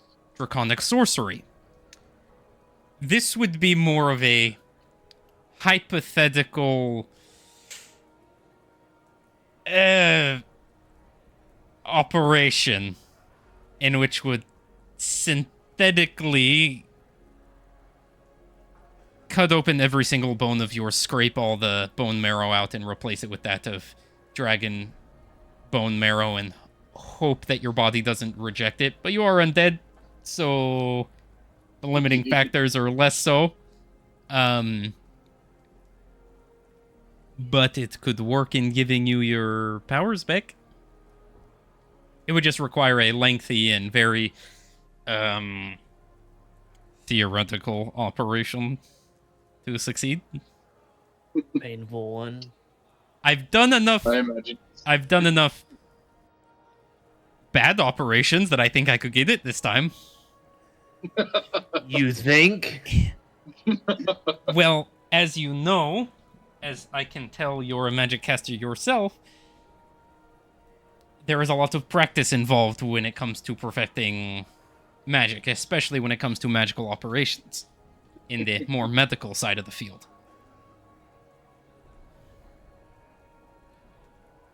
Mm-hmm. What would you theoreticalize would be like the side effects besides death?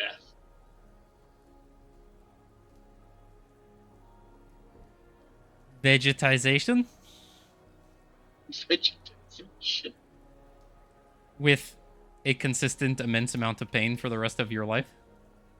A constant rejection of your body's own blood? Shit. He said this with a very, like, cocked head. Oh, you're not really considering this, are you? I mean, Do you want to- there are other methods that are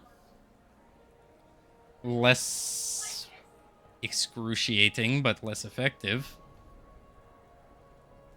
Let's go ahead and hear those. I could replace the core of your body with a different arcane core.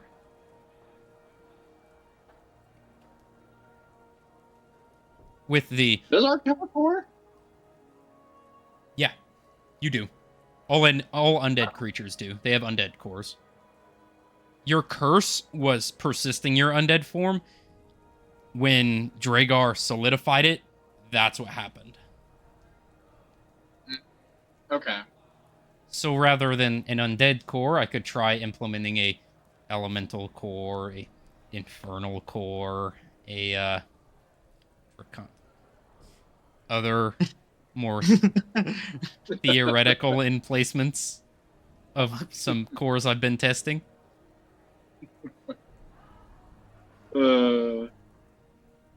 I mean, of course, there's always the theoretical, hypothetical situation in which your core explodes when I take it out. Of course. And then you'd be Either dead. way, Like, either way, dead. a lot of these theoretical ones are death. Either way. I mean, Yes, to be that's- fair, it's not very common that I find people who need the operation, so I don't get much time to Exactly. test it. But I've had more experience since then, so you should have seen the animals I was testing in the academy. Yeah, a lot of the professors got upset with me. Well, definitely better than going through the dungeon again. Yes. I mean, those are your options. I mean, unless you find a necromancer far better than me, who could just snap their fingers and fix you. But I doubt any of you're them not- would do it for free. Exactly. I mean, if you could find a mage with something like clone, then you could, or hey, who knows? You may even find a wish scroll. You know, anything is possible. Anything is possible. Yes. A genie in the bottle, you know. There are other options. I'm just giving you the most prevalent Yes. current opportunities. Yes.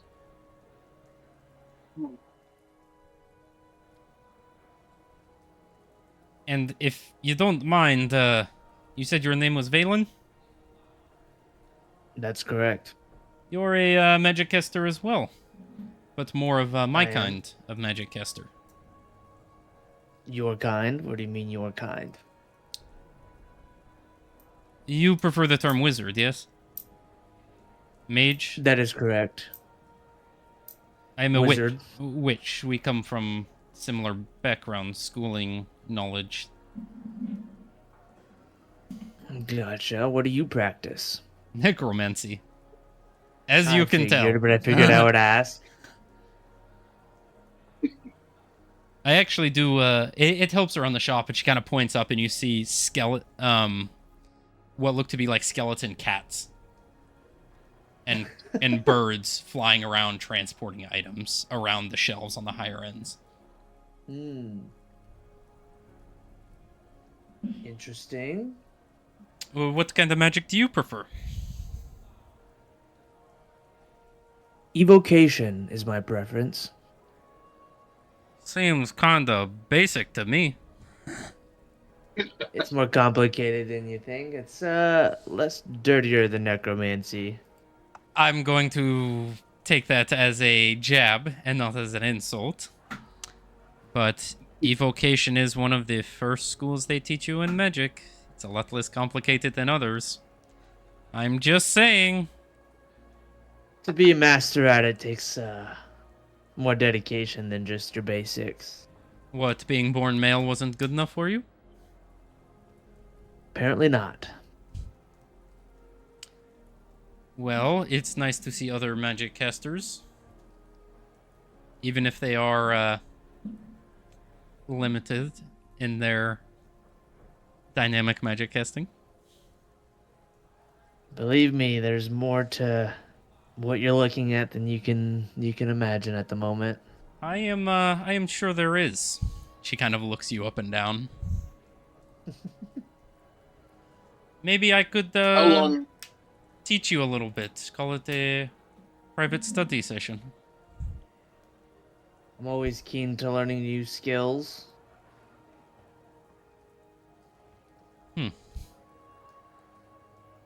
How long would the surgery take? Give or take a few hours to a few weeks. Depending on how well or how poorly it goes. Fucking If it goes perfect and everything's fine, I could get it done in a few hours. You do not have the time. Well, looks like it's a fungin for you then. Thank you for your time and thank you for your assistance. The only other question I do have is, do people really accept you like this whenever you leave to another place? Or is it because they know you're a grand witch that they I am not turn an eye? I am not a grand witch. No, I am not that caliber. I am a gilded witch. I am associated Gilded with witch. the Adventuring Guild and the Cardinal Board. Not directly, but the Witches Guild. Ordained witches are witches who have graduated but have not yet found a guild. Gilded witches are those that associate with the Witches Guilds, Adventuring Guilds. Grand Witch are gilded witches who have succeeded in competing and winning the Tournament of Arcana. And I have no interest in competing. I like my research more. I like making money. Yes, but again, She waves back to around the my- shop. Again, back to my question, because I've had trouble being shown around, if that makes sense. Yes. I get a lot of sway because I provide a lot for the city. I am one of the largest magic shops in the city, so without me, the Adventurers Guild don't have the assets they need to sustain themselves. So I get a bit of sway. It also helps that I could, bring people's loved ones back to life and help them out in that manner.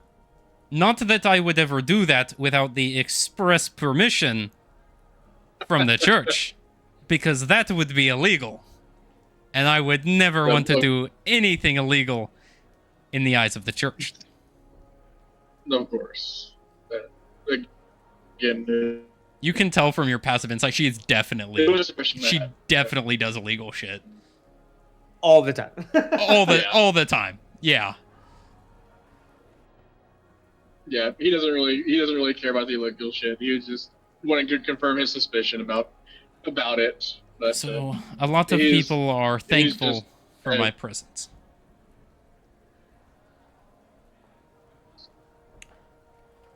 thank you for your time and thank you for the answers. We should probably go ahead and meet up with the others. Of course. Continue on. Well, I look forward to seeing you again.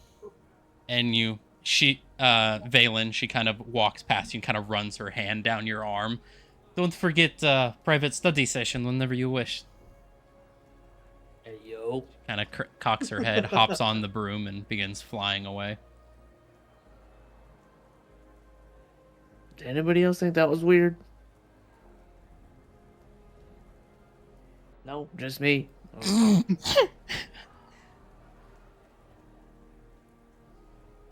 I think it was a mutual flirting. You just didn't realize it.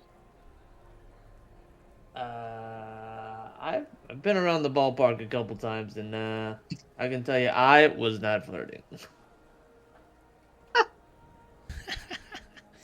Fucking A. All right. You guys leave the magic shop? Yep. Yeah. All right.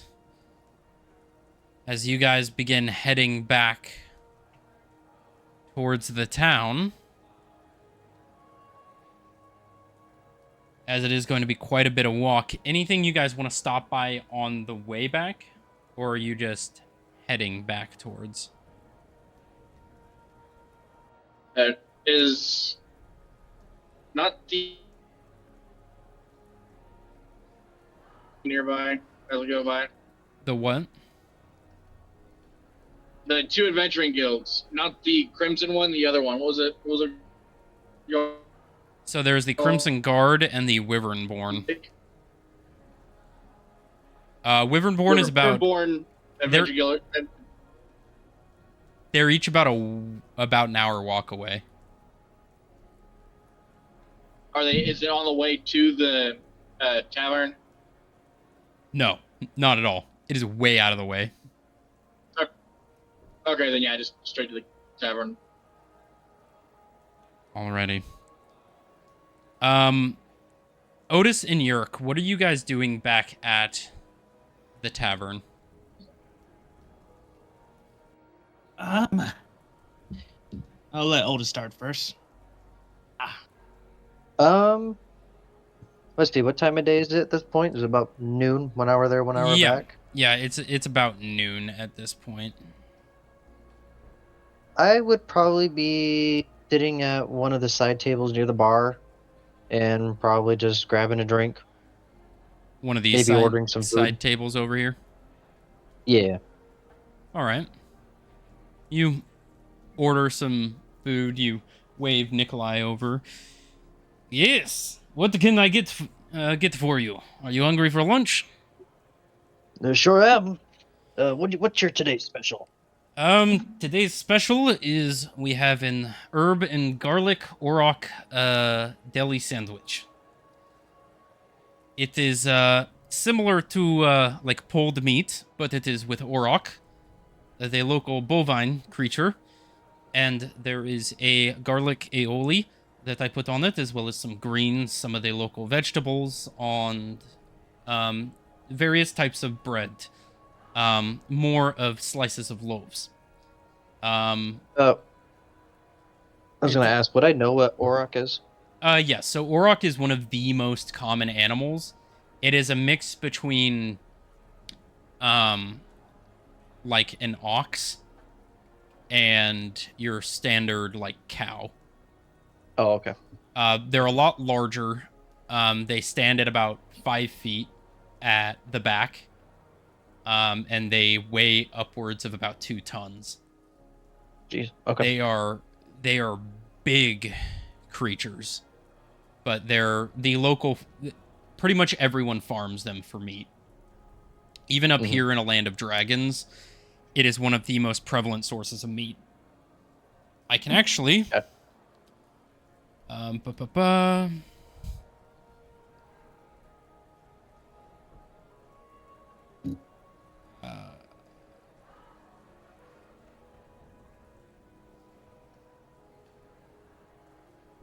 They look like these. Oh, okay. So they are large, bovine, kind of semi-goat, semi-ox-like creatures. Gotcha. But I do recommend it myself. What kind of bread would you prefer?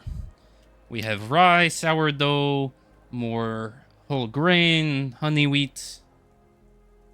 Let's probably some rye bread would be fine. You said rye? Yes, sir. All right, and then we do have some fried potato sticks that we serve as well. It's a food of my own making. You shave a potato into very slim slivers. You then superheat vegetable oil, and you toss it in for a few minutes, and it comes out very crispy and brown. Oh, can't say I've ever had those before. It is very good and very good for the carbs. Oh. Yeah, give me some of those too. All right, a order of fried potatoes, a pulled auroch sandwich, and for you, Yerk. Oh. Theo wasn't here, right? Theo's not here, no. Okay, I'm just making sure. Actually, no, I think Theo is there, but he's comatose, just hiding. I thought he was with the other party. He was with oh yeah, he was. He was with the other party. Okay. Do you have any fish? We do. We have some scale salmon that was caught fresh this morning. Wonderful, I will take that. How do you want it cooked? We have grilled, smoked, I can mix it in with some greenery for like a salad. I would go with grilled. Grilled. Would you like anything with that? Drink? Any vegetables, perhaps? Just some ale. All right. Would you like any sauces for that? No, that'll be fine. All right. Just one grilled scale salmon for you, and a Yes. nail. Altogether, that will run about 4 silver pieces. I'll get it. Thanks. I'm a little short on the money, but but thank you. No worries. All right. He finishes writing down. I will be back with your order in shortly. Sorry, Otis, would you like a drink to go with that? Oh, just it's a little early in midday. I'll just take a glass of water if possible. I do have a fine local fruit kind of lemonade. That'll work. We'll get one of those. It has some of our local snowberries, local lemons, limes, and dragon fruit. Oh, sounds divine. I will get you one of those. I'll throw it in on top of your 4 silver. Oh, I appreciate that. I'll just upcharge it to a meal because you get your side and a drink. And he begins heading off and beginning to prepare your meals for you. Hey, Otis, after we're done eating here, do you mind if you could help me find something that was part of my weapon that I dismantled? I can't find it. It's a very small part, and I've been trying to find it for a while now.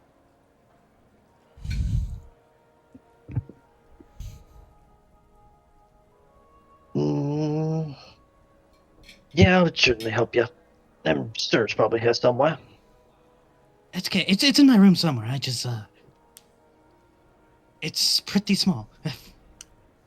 Well, I'm quite short, so I'll be closer to the ground than you are, but I don't know if that's going to help us any, but I'll certainly try.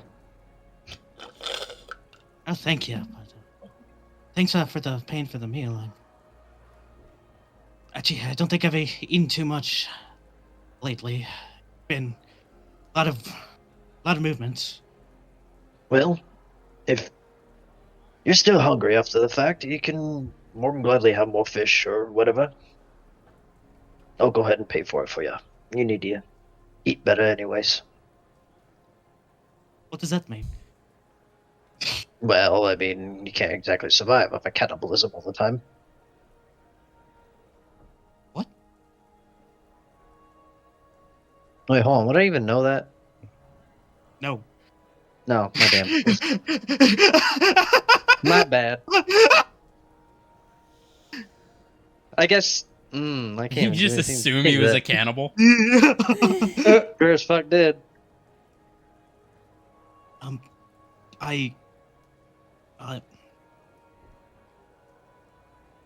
He takes a swig and All right. What? Did I say something wrong?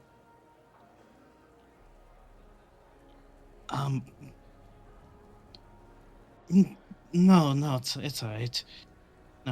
I mean, is it an assumption? You kind of look crowish, so I figured you picked at dead bodies every once in a while, Jesus. You're sounding like Kane now. I'll just kind of look away, just, like, okay, I guess this is dead now. Awkward. Alright, I'm just gonna. Well, I got your food here. Thank The you. Sandwich and fried potatoes for you, as well as the lemonade. And for you, a single grilled scale salmon. And an Awesome. ale. Thank you. You're just What? proceed to eat. Not talking. All right. No. Well, thank you. Yeah, whatever else he wants, I'll put on my tab. Alrighty. Well, I will leave you two to your riveting conversation. Yeah.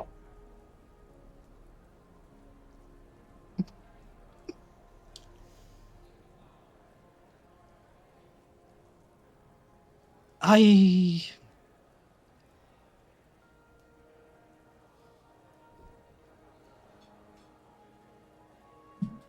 the wastelands hasn't been kind to me.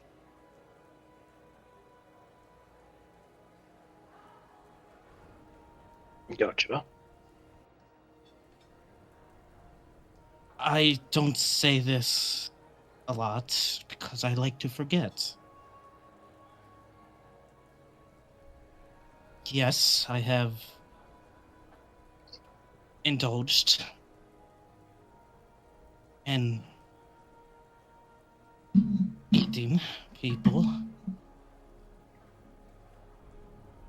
Mostly because everything there is radioactive at that point, and most things are hard to come by. Lived 18 years there. Sometimes food just wasn't a possibility. I What I personally would like not to remember this.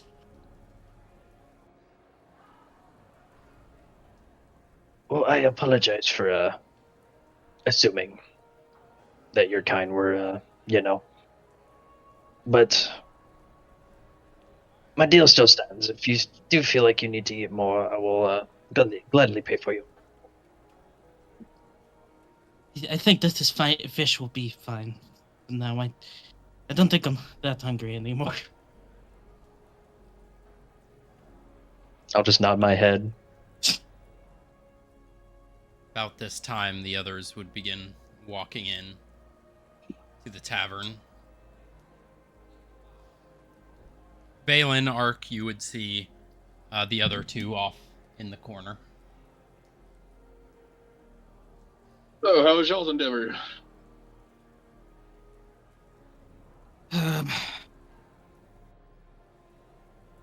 It was good. It was good. I just needed a little time and clarity, and I'm fine now. That's good. Rest up. We'll make our next move to a nearby Adventures Guild, reinstate our licenses. We will have to add the rest of y'all at another time, but for now, that is probably the best option for us to go to gather information about the angel that has fallen in the nearby jungles. Because information tends to gather at the Adventures Guild. All right, that is fun. That's good. I think I will start making my way to bed. Actually, what time is it? About noon. But no. Oh, it's never mind. Yeah, just rest up a bit. We'll because I know we're tired from walking so much. So once we're all ready to go again, we'll head out to the Adventures Guild now that we're all together. Oh, and your guy just finishes it up real quick. Otis, you still want to help me find that object that's in my room? Yes. Let's go see if we can find it. Right. We'll be right back. I was just trying to dismantle the weapon I had and lost a part. And Yerk just proceeds upstairs. I'll just follow right behind him. Somewhere on there. All right.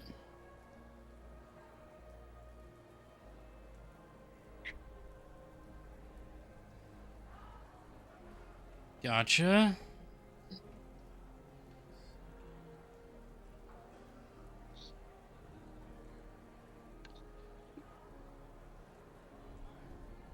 Go, boom, boom, boom. Go to here.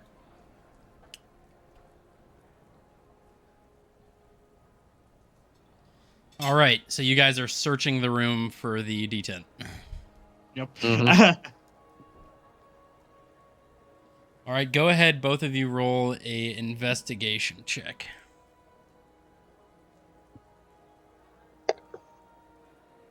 Nat 20 plus 1. Good, because I had that one. Actually, Wow. technically, no. It would be would it be -1 at that point now? Or does Oh, go to 'cause you're zero? negative intelligence? Yeah. The critical fail. Gosh, that Fair enough.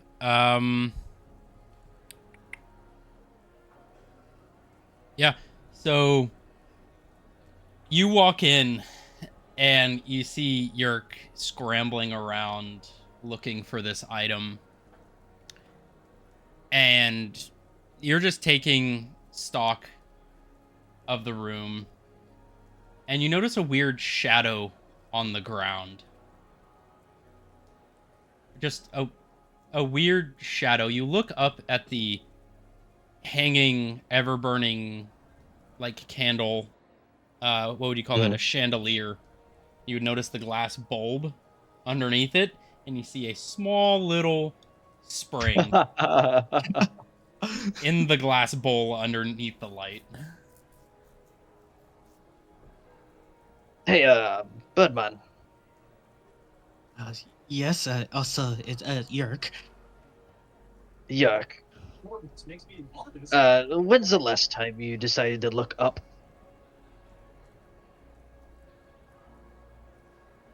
I have not thought about that. Not at all. I'm pretty sure I found it here.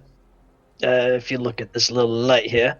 He points up at the ceiling, and you see the little spring in the glass bowl underneath the chandelier. I don't know how that got. Okay. It's a D10 spring. Nobody knows where they go. They just end up there. Jay-Z know What's what I'm funny talking about. I was about to say, Yeah. would my character even know what a D10 spring is? No. But you see the little metal spring. Makes sense. Oh, wonderful. Let me grab that. I want to see if I could get this back together. You seemed a little handy. Is that a short joke? Yeah. A little handy.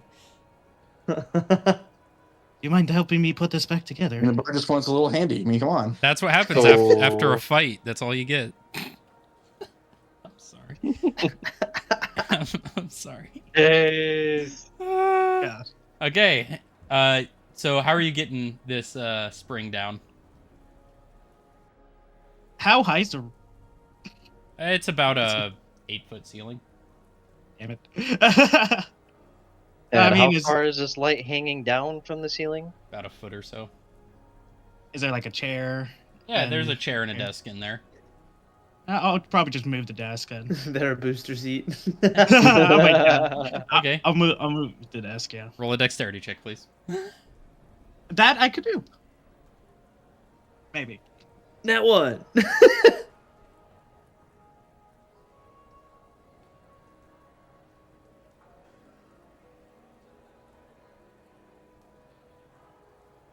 $12. 12. You go to get up. Table seems pretty stable. You go to grab the light, and you feel one of the legs of the table get out, or give out, and it drops beneath you as you are holding on to the chandelier now. As you hear a as the table collapses in, as you're hanging from the now swaying chandelier, and you look up and you can tell it's beginning to pull out of the wood. Get the chair, get the chair, get the chair! What do I do in this situation?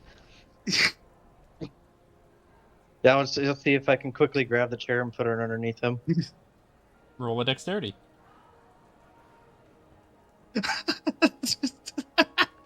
17. Flat.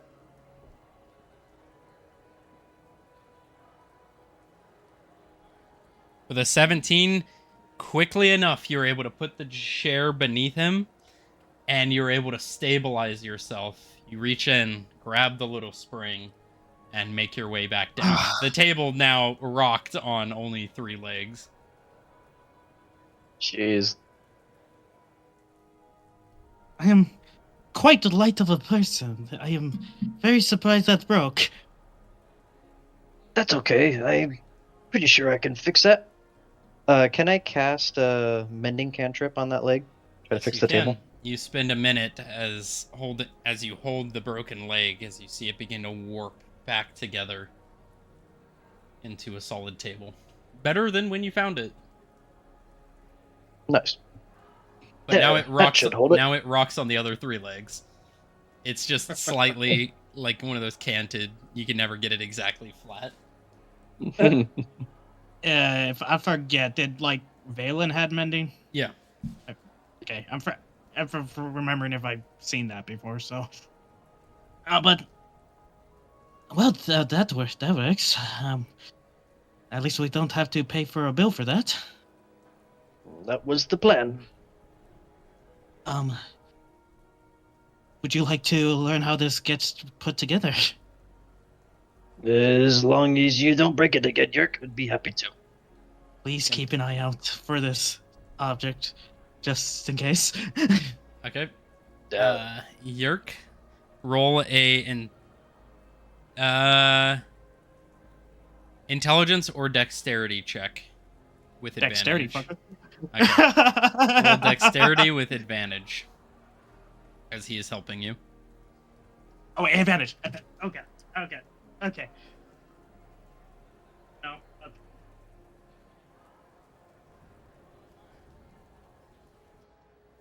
18. My first roll was a 2, and I was like very sad. 18. It takes you a bit of time. It takes you about an hour to figure out how to put this thing back together, but you are able to do it. As to whether it functions, you'll have to find out. Could I say, because beforehand I was kind of trying to write how it kind of draw how it goes and puts together for reference later. Roll a intelligence check. Great. Do you want to help him write out the schematic, Otis? Yeah.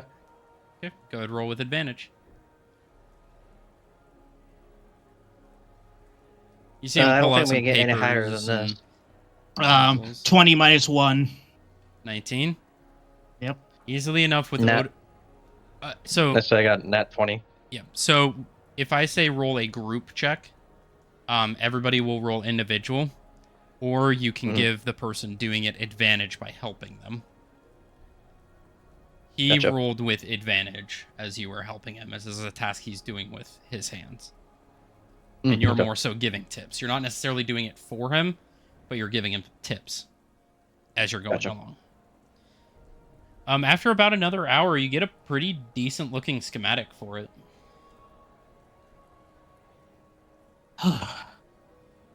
This is good.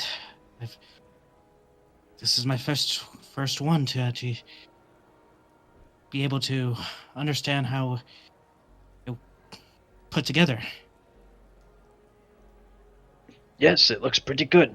Well, make sure you keep that schematic handy, though. Don't want to lose it. Thanks for the tips, though. I'm this all new to me, especially with this weapon that's not of this world.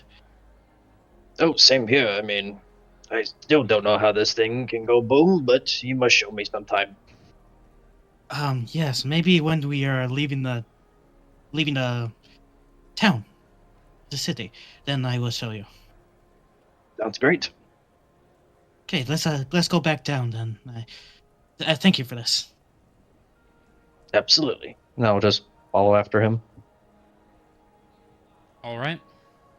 So you guys are heading downstairs? Yep. Meet up with the party. All right. while you guys are up there, Ark and Valen, is there any conversation you guys are having while you're sitting there eating? Also, what do you get to eat? It'll determine the price. I'm gonna get some chicken. One of their chicken plates. Scaled chicken. All right. Yeah. Gotcha. Get any fried potatoes with that? Yeah. All right. And Ark, are you eating? He can't. Can't or won't? Can't because he's in a public space right now. Fair enough. That will be 2 silver for you. And did you want to drink with that? It's included in the meal.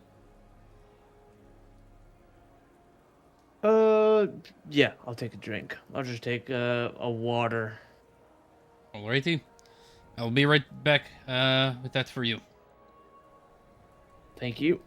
A few minutes later, food's brought out. Tastes pretty good. It's a nice salted, peppered. It's a little spicier, like paprika, cayenne pepper. Almost. It's like a very thickly seasoned grilled chicken. Okay. And there is just a plate of fried potatoes around it. I forgot to ask, would you like any dips with that? Any condiments? No, thank you. What I have here is fine. Alrighty. Well, I hope you enjoy your meal. Thank you. You guys begin eating. Any conversation between you two? Ark, you can eat, right? Not exactly everybody is favorable to my look. Who cares? I think we've been through enough. You deserve a meal to care about what all these other people think. And do you think you can take on an entire tavern of people and the Crimson Guard that might come in? I think there's a high possibility. If I really wanted to, I could. I'll be fine. Thank you for the concern. Suit yourself, but just don't put yourself in torture for the sake of others.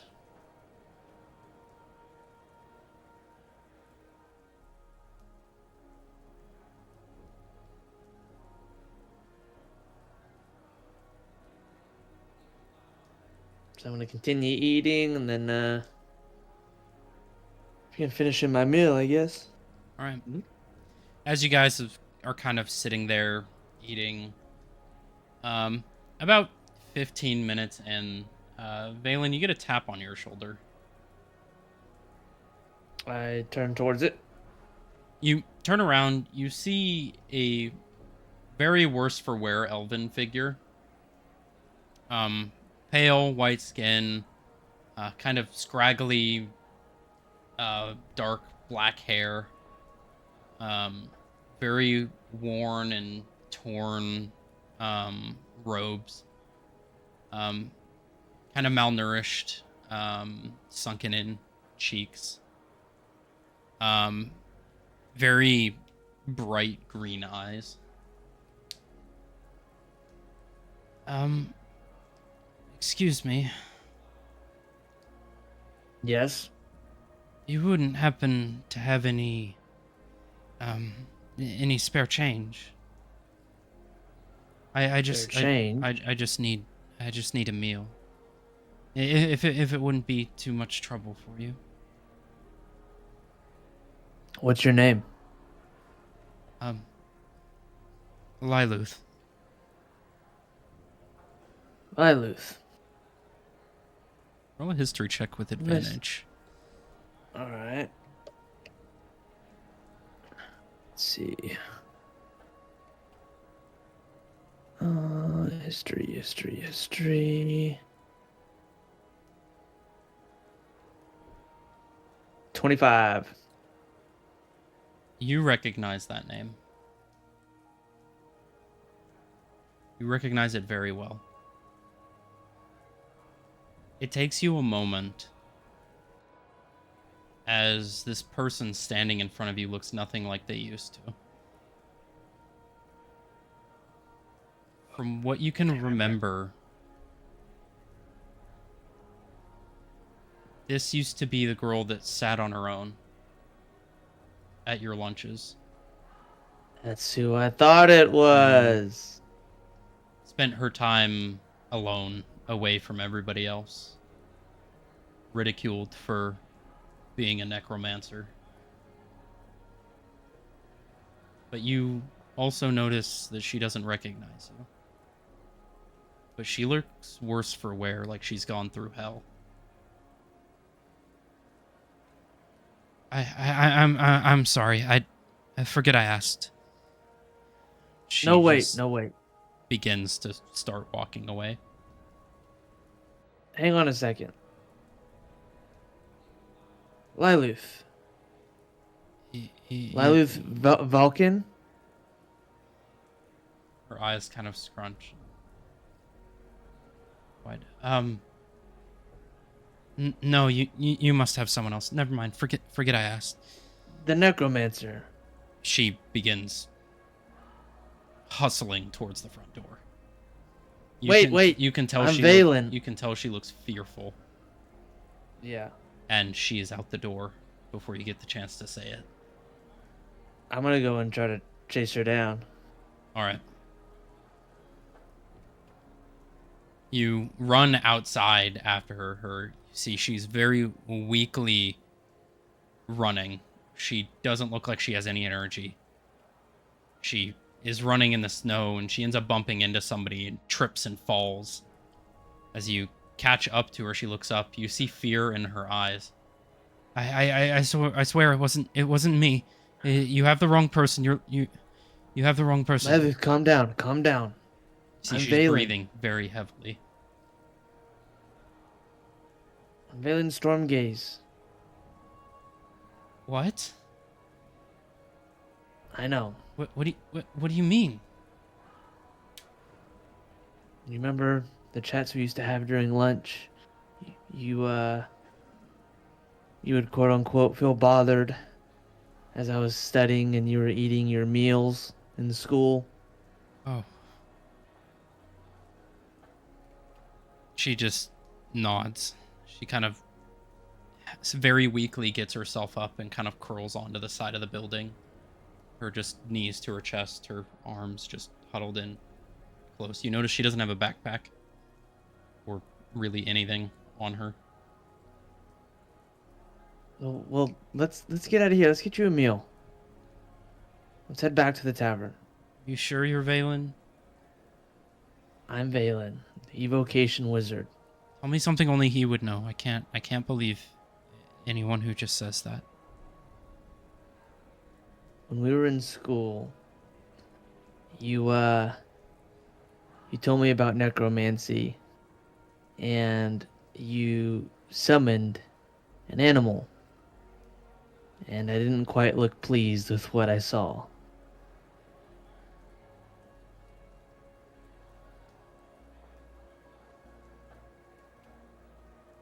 She kind of nods. You can tell she's very standoffish and off-put. What's going on? Why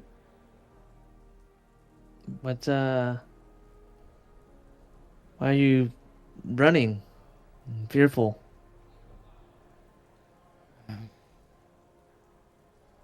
I've had a rough time since graduation.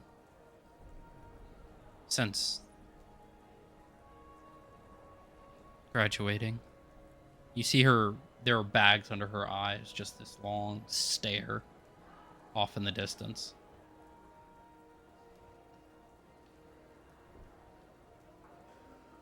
Well, do you want to get a meal and settle in and we can talk about it? You see she just softly nods and just wipes her eyes.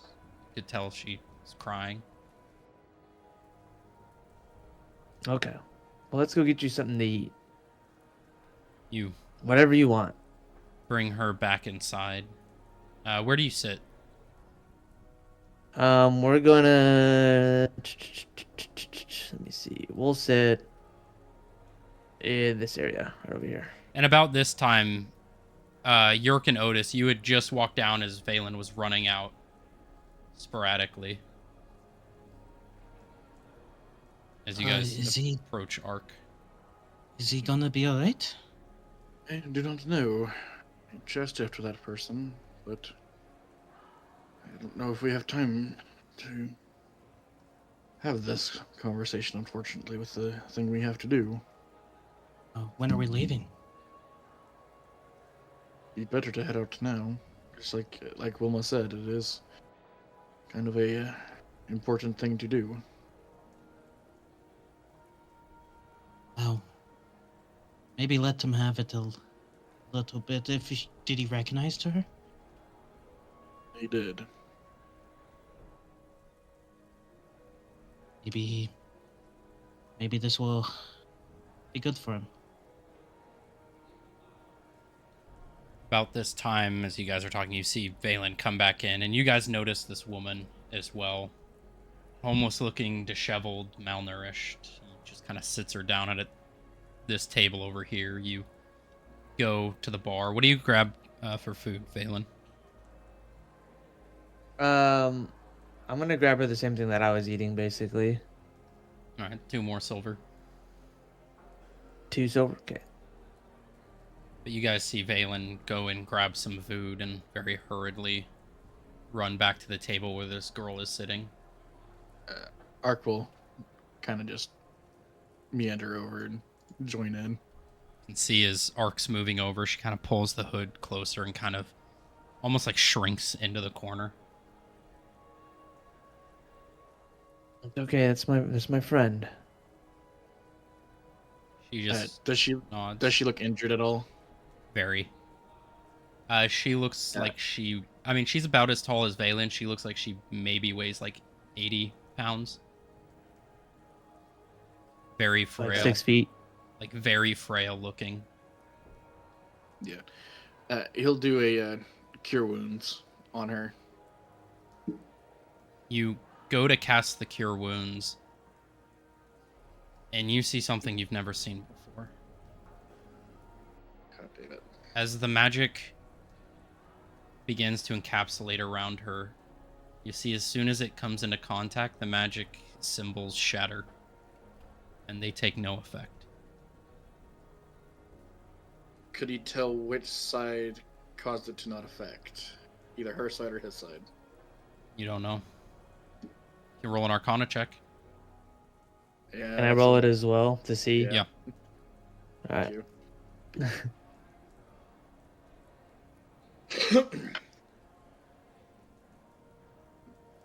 23. 23? He got it. Yep. This is definitely coming from her side, but you don't know what's causing it. She just, very weakly, just... Please, save your magic. It's not worth it. You're somebody that knows, that Valen knows, so it was worth the attempt.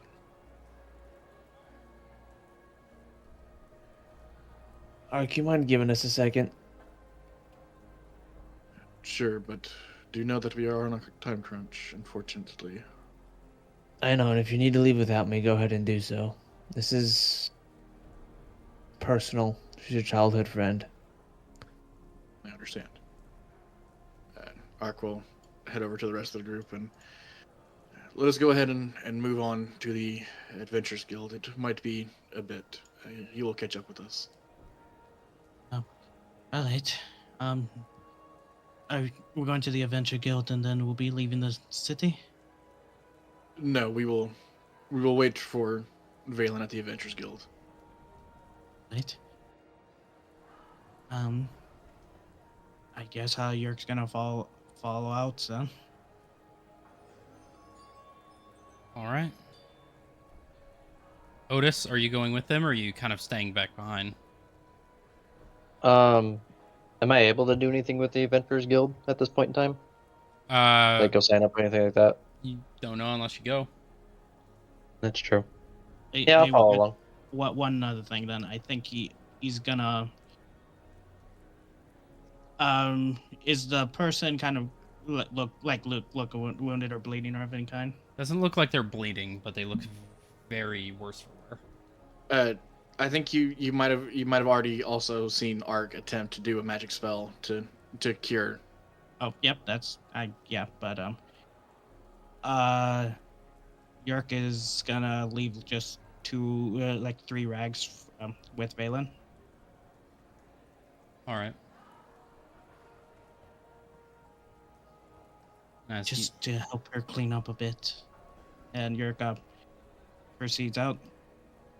I don't even acknowledge the fact that he gave it. Just yeah. let him walk. I know. As you guys head out the door, she just very sheepishly goes to reach for one of the fried potatoes. Just slowly begins chewing on it. I'm gonna let you eat, but what was that? What was the magic to try to heal you not working? So you've had a rough time. What's been going on? It's hard for me to talk about. She I understand. kind of reaches on one of her robes and pulls it back, and you see just brand after brand after brand after brand, just scarred skin with various sigils just branded onto the skin. They're deep What is that? black charred skin. Are you in some sort of trouble? I'm dying. You're dying. Me and my parents, we left after I graduated. I wanted to be out on my own to see the world. And, well, we were attacked during travel, and the people who took us, they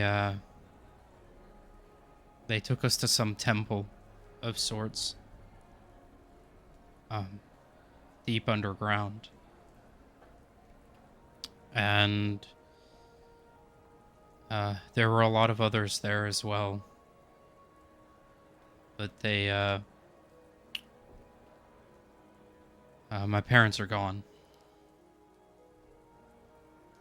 And I was the only one sorry to to hear that. escape. Hmm. They took it from me, Valen. My magic. It's gone. You can't cast magic? She just shakes her head.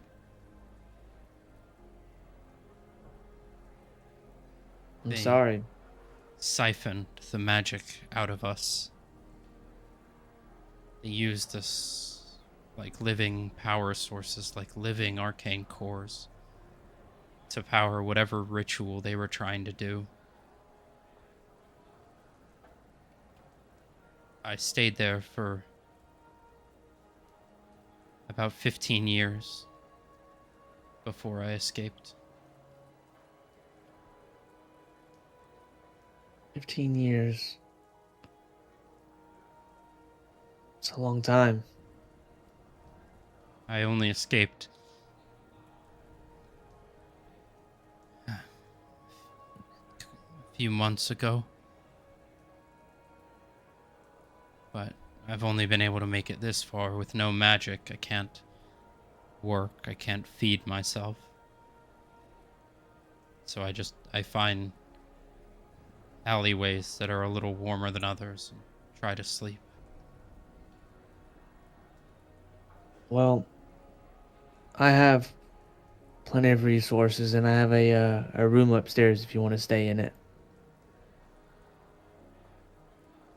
Thank you, but don't feel like you have to. I'm a lost cause at this point. Well, have you seen me lately? Not much better. I know this dragon form isn't the same Valen that you once knew. It's just, I know I'm not long for this life. The magic, it's still being pulled from me. I can feel it. I've tried to go to churches. They can't heal it. This is dark magics. I can tell it's withering me away.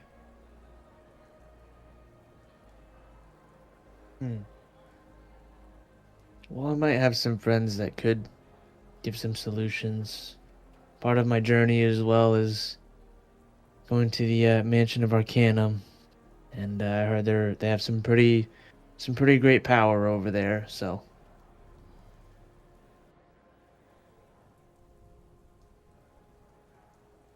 you're not out of it yet. She just sits there. You can tell she's crying. Yeah.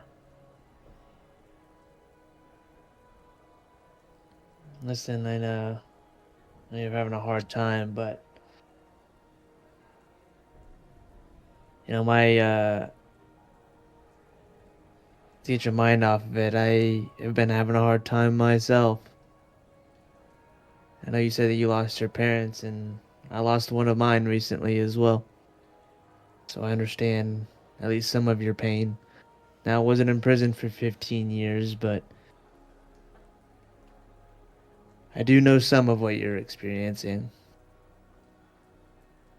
So I am happy that you're here, and it is good to see you, even through the circumstances. I've been kind of at a low point lately. So though I don't have to, I will help get you back on your feet.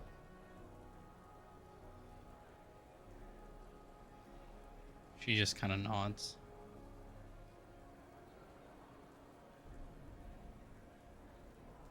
Alright, well, I'll stay with you here till you finish your meal, show you to the room, and then I gotta go meet my friends back at the Adventurers Guild. We're on a little bit of a mission, if you will, so. But that's a story for another time.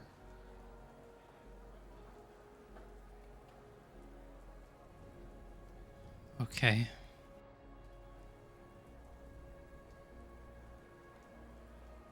She just sits there quietly eating. She picks at it. If you like, you can takes her take this own- up to the room. She just nods. Alright. So, I'll pick up the plate for her and the drink, and I'll say, well, come follow me. I'll show you to the room. You can get some rest and do what you need to do. Takes a bit for her to get up the stairs. Okay. Even walking that much is hard for her. Yeah. You eventually lead to the room. You open the door. Well, it's not much, but it's what we have, so. It's warmer than outside. Well, make yourself at home. She just turns around and just gives you a hug. Give her a hug back.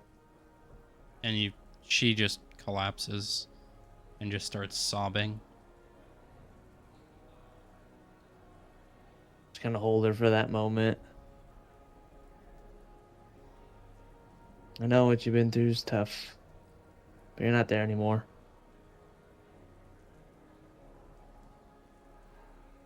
Consider that part of your life gone. Everything will be fine. Stay here as long as you need it. She eventually just curls onto the bed. Just laying there. All right, well, I'm gonna head out, and I'll be back later on today. She's just silent. Nobody else should be in this room, so lock it behind me on the way out. You would also have a key for it as well. Okay. Okay. I'll lock it on the way out. You just lay down, and I should be the only one entering this room. But I'll knock 3 times before coming in, so you know it's me. I'm sure you're worried about people finding you, so. And then I'll just go ahead and walk out. All I'll right. knock the door. Okay. You begin heading outside with them. Yep. Alrighty. Which adventuring guild are you guys heading to, E or F? The Crimson Guard or the Wyvernborn? The Wyvernborn, because that's the one. What's her name from the other Azarla. Adventure Guild? Yes. Yep. Suggested. All right. Boop boop boop. Boop boop boop. Boop boop boop. Boop boop. Cool. So you guys trek your way across the city. It's about 2 o'clock, 3 o'clock by the time you get there. A very large adventurers guild. Set up kind of like the previous one, a big like U-shaped almost apartment-like building, a courtyard in the middle. You see adventurers training out in the courtyard. It looks like there's dummies set up. You see people hanging out on balconies just outside rooms and otherwise. As you guys all approach, you see hanging above the door is Wyvernborn Adventuring Guild.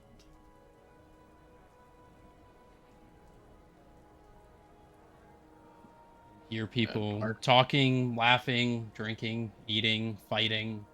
It's just a very eccentric environment.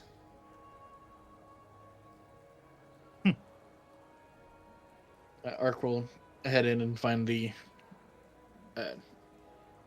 leader. All right. As you guys follow in, you see a bustling lobby of people having, looks like paperwork, material components. It looks like there's a large, almost bank-style desk at the end of the room. There, you see people passing what looks to be, animal parts across and getting handed gold. You see 3 or 4 quest boards that people are picking papers off, looking at them, talking with each other. As you arrive, you do see a half dragon, half tiefling standing behind the counter. You would see a like I said, a half dragon woman. But you notice it's more humanoid, slimmer build, still muscular, but slimmer. You would see more tiefling-esque horns curling out from the front of the head, rather than a full, like, snout and larger form, such as a dragon. It's more humanoid, and it looks tiefling for the most part, but you do see furled wings behind it, and a thicker tail coming out, and you would see scaled skin. And you would notice it's kind of a frosted blue, almost not crystal, but like frosted scales. And there's kind of this consistent aura of cold. You would notice the eyes are just pale white. You would see very expensive looking battle-worn armor, and you would see a massive greatsword on her back. She's only standing at about 5'9", 5'10", but the sword is about as tall as her. And no helmet on, just the armor set as well. And it looks like she's filing some paperwork as you guys approach. Hello there. I am looking for Zarla. You're very far away if you're looking for Zarla. Oh god, did I fucking... Goddamn notes. I am Everin, one of Zarla's friends. Yes, Averlin, I am so sorry about that. We get mixed up a lot. We have similar No, I just... features as she motions to the wings, knowing that Zarla doesn't have any. What can I help you with?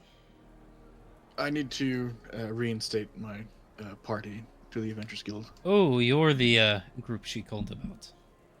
Yes. Hopefully the trouble you got into was dealt with quickly. In a way, yes. Well, according to this, there were 3 of you. Looks like there's 4 of you here now. Not all of us is here right now. The original party's being reinstated. New members will be added later. Of course, I can get that done for you. As you know, it is a 250 gold registration fee. Yep. And that will cover all of your discounts, your in-stays, your free stay here, as well as your free food here. Thank you. As well as being available to take any gilded quests, communicate with the town hall, all of the legal fees included. How do you spell her name again? Averin. Averin. Everin. Okay. Everin, the other thing, too, that I wish to speak with you about, has there been any reports of a star falling from the sky in the nearby jungle? Well, I mean, in the past week, we've seen a lot of reports of things like that. Any Around specific here. near here, yeah. Give me 1 second. She kind of walks around the counter, goes up to the quest board, begins flipping through papers. Ah, yes. She hands you the paper. Mr. Gerald Thinmeyer. He's a farmer out southeast. Said a comet of sort crashed through his property, destroyed his barn, took a few trees out as well. Was there any report of something coming out from the meteor? He was too afraid to. He came straight to us the next day. He's kind of out there in the sticks. It's just him. He's a little older in his years. Not really combatant type of individual. He set up a quest for us to go figure it out.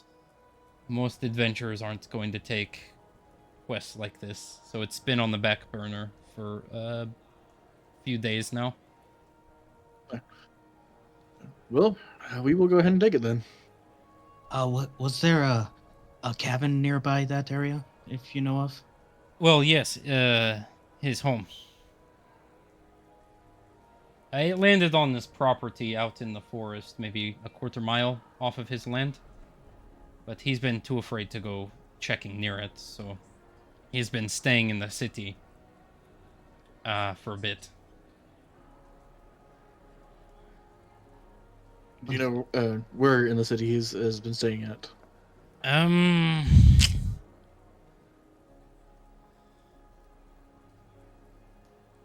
I believe she is... I believe we set him up at the Frosted Sky Tavern. It's on the north side of the city. His property's on the southeast side. Southeast, Or yes. southwest side? Okay. Southeast. Yes, we sent him up there. Beatrice, she owns the Frosted Sky. She's one of our ex-adventurers, so We sent him up there to stay at her place while this is being investigated. Alrighty. Yeah, we will take this quest. And your permits? He hands it over. Hands you 3. Yeah. Oh yeah. Take it back, She yeah. grabs them from you and she takes them to the back and comes back, hands them back to you, and they've got the new members and all of the inscriptions. Awesome. All right. Anything else you guys need? Any other quests you wish to pick up while you're here? I can't promise that's going to. This one is a high interest right now of ours, so it helped out a lot. Any information you can get, if it's a creature, kill it. If it poses a danger, kill it. If it doesn't, try to get it to be removed from the property safely. He only offered up a 5 gold bounty for it, so understandable. I won't blame you if you take your time with it. Do you have access to a hollow stone? I do. What's the cost of it? 25 gold per call. I will take that call real quick. She takes You got the 25 private booth? Yes. Just off the left side there should be a curtained booth. There will be one in there that you can use. I will be right back. All right. You head over to the curtained booth and set in. You see the hollow stone that's subset into the stone table. You close the curtain. There's still about a 2-foot gap on the bottom. Imagine like a changing room style, like curtained off room, a single booth, like a booth that circles the walls. Yeah. You go in there and you sit down. Who is it you wish to call? Zarla. Zarla? Right. You focus your hands on it. Boom. Boom. Boom. Yes. Oh. Oh, it's Yerk. Yes. How have you been? I've heard you all got into a bit of trouble. Trouble is an understatement. But we're good now. What do you need, Yerk? Just a little update. You know those also other missing people from the cage? Yes. Well, we did encounter them. That's good to know. Sadly, do you remember which ones? The mouse folk, the Leonin, the Yuanti, Mothkin. Any others? I think that was it. The Wolfkin. I think that was it. Oh, the Wolfkin, yes. And the Wolfkin. Well, I'll take those off the list of missing people then. Sadly, our little green friend has them. Oh. So it's one of those type of situations. Shit. And I think they were being sold to a private auction that probably already happened. That's unfortunate. If there was more we could do about it. Yes, I understand. I thought to update you with that at least. Okay. I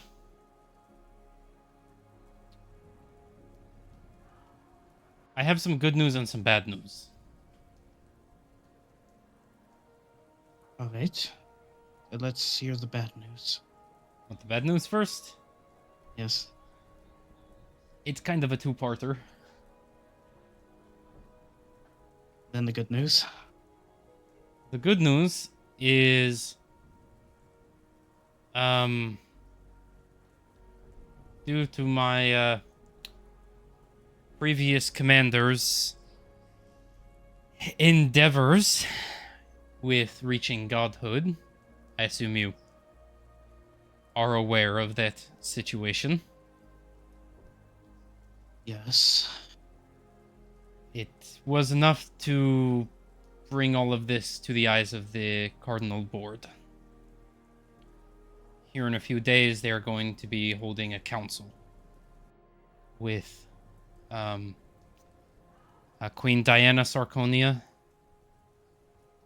Queen Luxia the Ninth, Sylvie Arfendriel, Aleolith Vulshire, Ophelia, the Grand Witch, and surprisingly enough, the Druid Council is showing up,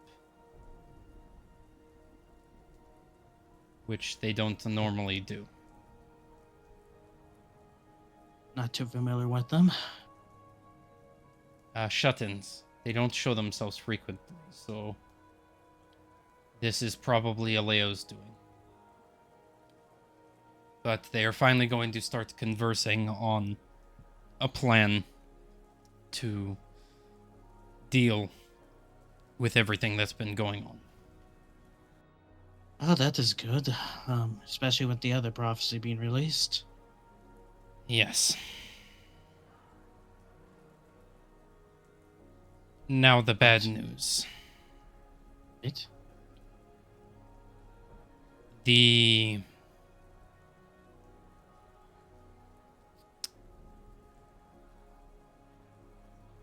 How do I put this without freaking you out? We have had some archaeologists, if you can call them that, they're ex-adventurers that have been exploring the wastelands. They were on a pilgrimage, in slew of current events. They went to look for the technology of the Era Cochrane. So they made a trip to the Skytree.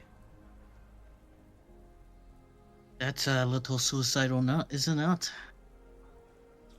That's why we chose the people we did. Only one of them came back.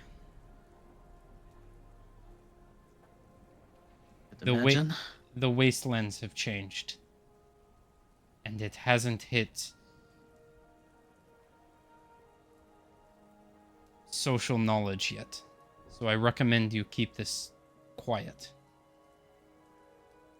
The monsters aren't monsters anymore. They are grotesque. They are ravenous. If I count witnesses correct, I don't know how mentally fucked up he is, but he said that every single monster he encountered looked like a mass of flesh and teeth, eyes, and what have you. Like a person turned inside out, rolling around like a ball of spaghetti. And he says they're originating from the Skytree.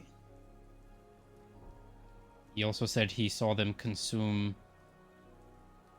a quite larger one of these creatures consume a Banshee Hawk. And a few of the other Austrian creatures. And it seems like they're spreading.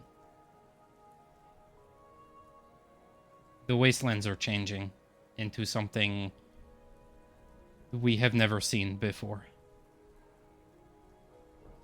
We just got this report a day or so ago.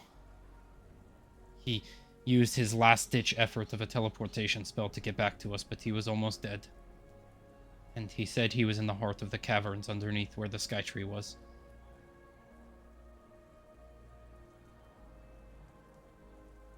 Is there any reports of any of figures in weird armor? Not that he saw. He barely got in towards the first layer of the caverns. before they started coming out in troves like a hive.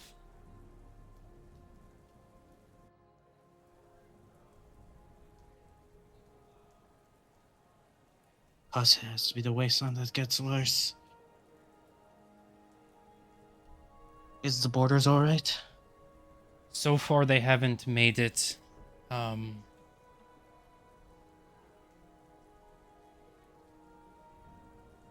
I'm recalling this accurately.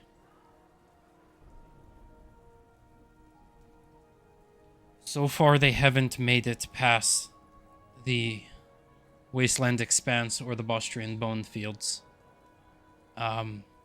It seems that so far it is secluded to the Skytree ruins in the mountain that it was held upon. It looks like a hive of sorts. I don't know what these creatures are. I don't know what they can do. But from what he said, they are very smart, very intelligent, and very dangerous.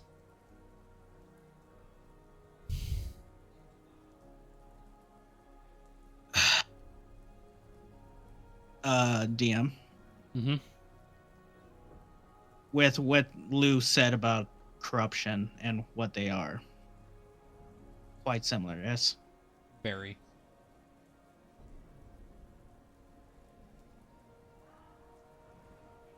Thank you for the information.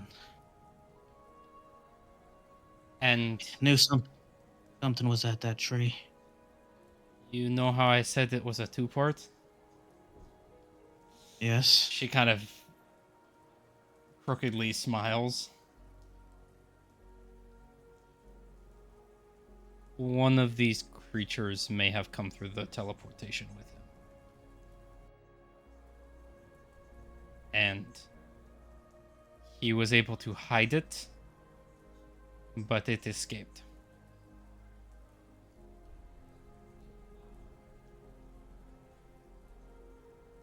We don't know where it is? We are actively looking for it, and we have a very high bounty in the local area. Where? He teleported to the city of Litheron.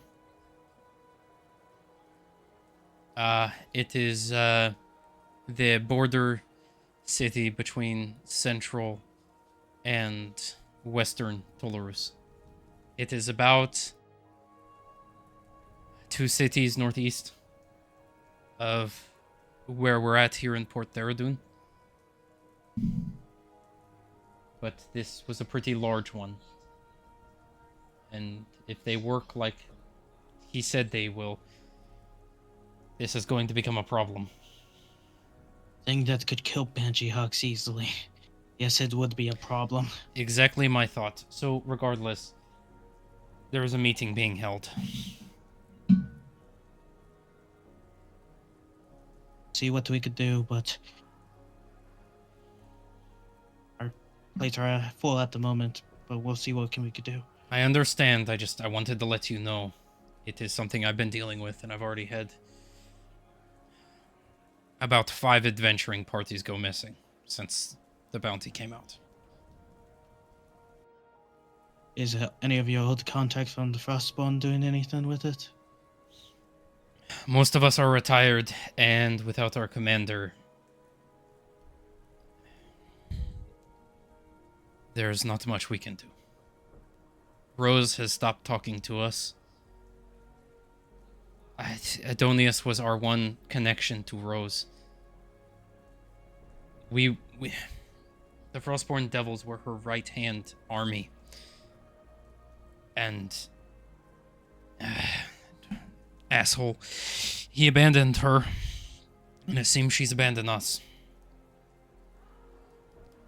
Yes. All of our attempts to speak out to her has gone unlistened, uncommunicated, and without him as her champion in our midst, we're on a blackout of communication. Our clerics aren't having any help either. Do you remember Vulia? I do. She's Rose's champion, though. Shit, so he did it. All the help she gave him, all of the strife, all of the effort, and he abandoned her.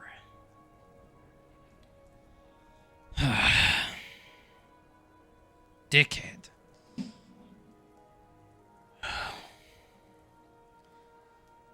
Well, I'm doing my best over here that I can. You stay safe out there. We'll try doing what we can in our end. I'll try. Keep on the lookout for these things. This is the only one that he saw come through, but there could be more. According to him, they travel quick. Only know a little bit what Lou told me. But hey, good news. The Cardinal Board's actually doing something for once. That is good, because essentially with being the end of the world and such, I hope this does help. I do hope so, but good luck on your endeavors. Give everyone else my wishes. Thank you, will do. She nods as the hollow stone dies down. Yerk leaves, which is... What do the others see on your face as you're leaving the room? A lot of information to process is it just is 1,000-yard stare now. It just fucking needs to take a seat for a sec. He's got to take a seat real quick. You guys see this just as Valen is entering the Adventurers Guild as well. Otis and Ark, you see a very stressed out Yerk go and sit down.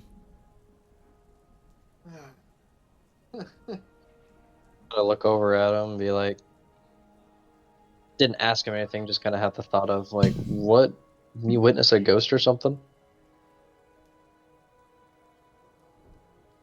Good news. The Cardinal Board is now gonna be looking into all these matters with the prophecies and such now. Valen, you would be present for this as well. Yeah. Bad news. I think Valen will probably be the only one who knows about this. Lou talked of something about corruption. And what happened with the Unleash with War. The wasteland is now changing. And is now filled with monstrosities that are killing Banshee Hawks. And it's spreading. Even worse now. An ex-adventuring party went to go investigate, I guess, of my people's technology at the Skytree. One came back.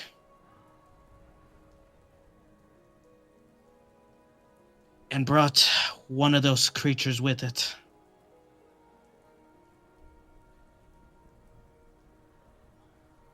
It may spread outside of the wastelands now.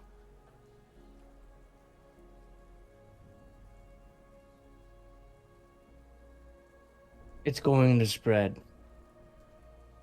It's what Lou and Atlas had mentioned. And the Reti has, and it started from the Skytree.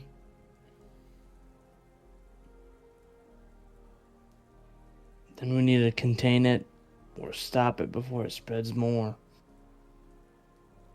And I don't think we're powerful enough yet to do so. I think so too. It took armies to kill Banshee Hawks. If they are killing Banshee Hawks like it's nothing, we are not ready for that. And Valen starts thinking to himself, it might be time to fully accept Nellie's offer. Otis, you have no clue what they're talking about, by the way. Nope. Neither does Ark. Neither does Ark. Ark has absolutely zero clue what the fuck you guys are talking about. You guys say anything, or are you just sitting there like just? It sounds Processing. Yeah. Sorry, you guys So- might be a little confused here. It's a Very- consequence of releasing one of the prophecies. Well, this Sky Tree place sounds very horrible. What exactly happened there? What I was told is something to do with. It's where they originate now, this hive of some kind. And what it used to be there was a banshee hawk nest. You don't know what a banshee hawk is. Nope. Just kind of nod my head and This for reference. okay. Do you describe it to them, Yerk? Yeah. Do you not? Know, I'm assuming you don't know what the banshee hawk is. Not in the slightest. It's a white-feathered kind of bird-like creature, large wings, genetically made to kill for sport. Don't even kill just to eat. It kills just to kill. Jeez. It was made, if I remember correctly, for the war. And I'm gonna cast Prestidigitation 2 separate times. The first one to show like a small version of it in my hand, and then the second time to play the sound of what one makes. Oh. Oh, So I'm you're gonna play cast. this. You're gonna play the sound. Yep. It looks like this, and it sounds like this. Yes, that. You can also tell from its size from the small illusion. It has about 100 to 200 foot wingspan, and could easily eat a giant. Like a full-blooded giant. That's definitely not something I would want to mess with. For this reference, size-wise, if you look at this image, Otis, that is a giant's arm in its mouth. Jeez. So what you're saying is they're basically like size of buildings plus. Yeah, definitely.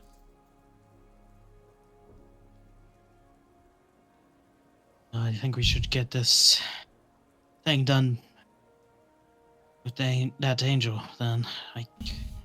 Sadly, we can't really do anything about that right now, but it's an active thing that is happening. And up DM, she said, like, was it, so, like, where they teleported, it was Lytheron?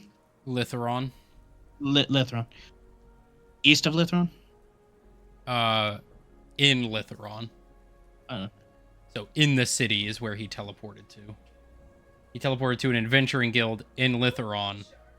The creature came with him and is now somewhere in the city. It's creature is now at Litheron. Litheron. At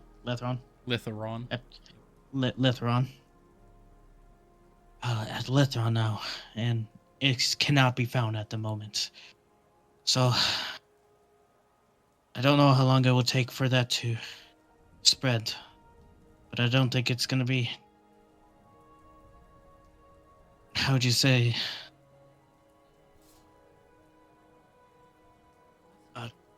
Slow. What Lou and Atlas said was right. It won't be slow at all.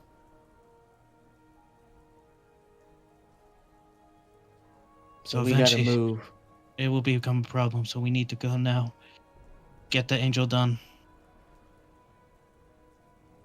Yes, because that's awfully concerning, because I was just through there a few days ago. Or I guess this would have been how long was my trip, DM, from Litheron to Thydonia? Was it like a week Let me before I met the party? check real quick.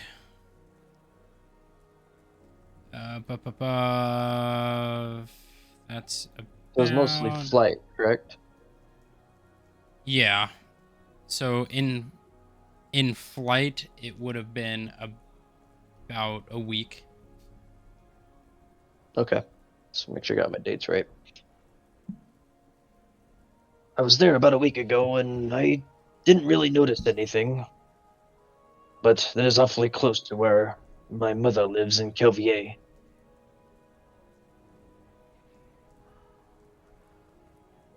Then your mother's in danger. I'd say at least in the wastelands, it hasn't spread to the borders yet, but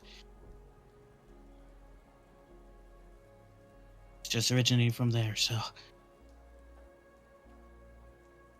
let's just keep We on can on talk. it then. We can talk and move at the same time, but we need to start getting out of here. Okay. All right. So you guys heading out of the city? Yep. Yep, heading Mhm. out. Alrighty. How are you guys moving out of the city? Because you guys are on a massive floating island. Dragon Cow carriage. All right. So you guys are heading to a stable of sorts? Yeah, any closest means that we can find that looks similar to transportation. You do have Averin there if you wish to ask her. Oh, Everin, Yes. any Yes. chance that we could find transportation to this quest location? Yes. What kind of transportation are you looking for? Carriages, free back animals? Anything cheap and effective? You can rent a carriage from the Thydonia Stables and Dragon store. It's only like a 15-20 minute walk northwest of here. Oh, that'll work. They sell any manner of things. They sell stables, dragonelles. They also sell rideable wyverns. If that is more your pace. Pretty much any draconic creature that you could think of. As long as it's cheap and get us where we need to go, I think that'll do. All right. Yeah, just head down this road. Head up that way. It should just be a straight shot, 15 minutes or so. Awesome, thank you. Hard to miss it. Maybe we'll start making our way there. All right. As you guys begin making your way there, it doesn't take you long to get there, but you see a massive, just what looks like take a stable and just blow it up large size. And you can immediately hear the roaring of dragons and the stamping of hooves as you approach. You see there are large groups of people gathered around. You see adventurers purchasing dragonelle carriages. And as you approach, you see two people at the front of the building talking to everyone. You see two kobolds, two winged kobolds. You see one, they are nearly identical. Same size, same stature. The only difference is one has white scales with black horns, and one has black scales with white horns. They are wearing the exact same clothing, the exact same shoes. Their wings are even torn in the exact same spots. And they are talking in unison. You see one seems to be talking more quieter, being overshadowed by the male winged kobold. Welcome! Come all to our Stables and Dragon Store Emporium. Find what you need. You need a small dragon, you need a pet dragon, you need a rideable dragon, you need a kill dragon. Whatever type of dragon you want, we've got it here. You all. You look like you could need a dragon. Nice to meet you. Oh, Nice to meet y'all. Well, I will formally introduce me and my twin sister here. My name is Lobster. Nice to meet you. This is my sister. This is my sister Crab. As you can tell, Lobster and crab. we are twins, and we own this here dragon stable. So, what kind of dragons are you needing? You hear his sister speak up. We have a few types of dragons if you want them. Any kind of type you need. Yeah, whatever. What do you need? She just kind of puts her head down. We need one to transport us to a location southeast of here. I think a flight down is also needed. What do you mean a flight down? What was the location that he was at? You need to fly down to somewhere? Yes. Oh, you just need transportation over a long distance. I gotcha.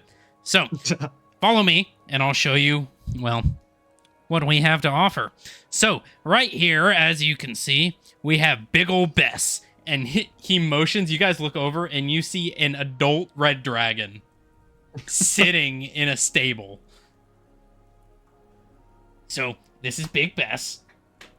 You see it breathes fire right over his head, and he just... So, she will get you over a long distance. We can retrofit her back with, well, practically a 2-bedroom house, if you ask me. It's a pretty good quality. It'll get you as far as you need to. Only for the low, low price of 25,000 gold. Anything in the cheaper side? I think I have better chances spawning my own dragon. Oh, cheapskates. I get it. Well, over here, we've got some wyverns. All right, pick your color, pick your make, pick your name. It's up to you. Each of these go for about, roughly 3,500 gold.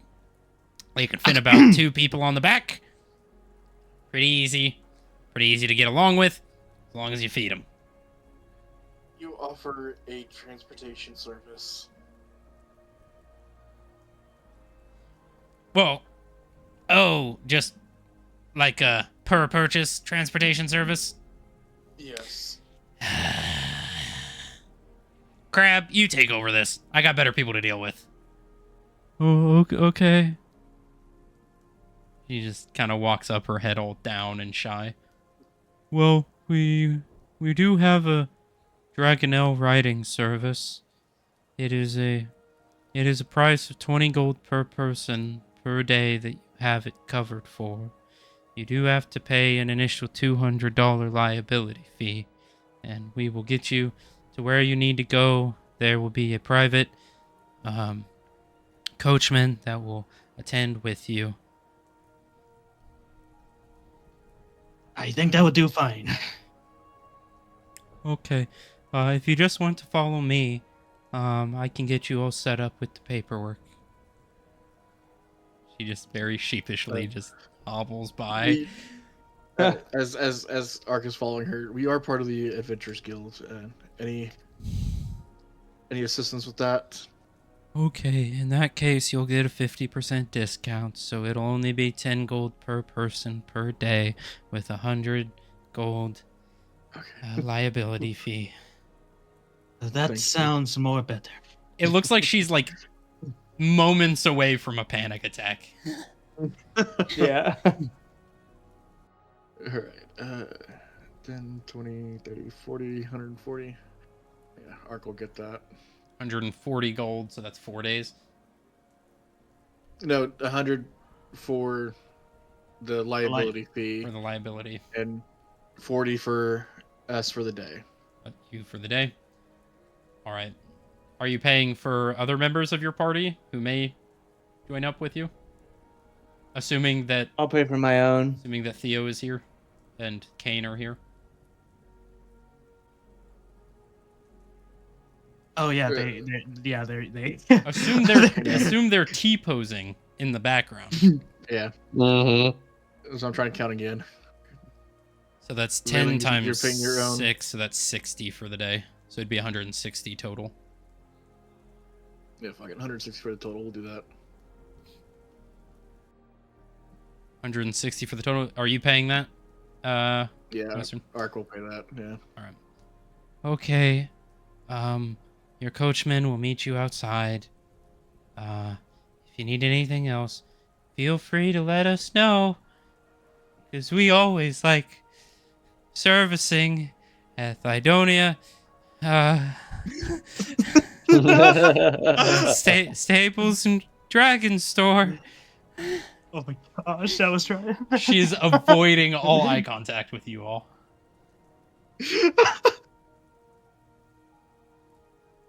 Can you just touch her? Just She yelps and scurries away, gold in hand.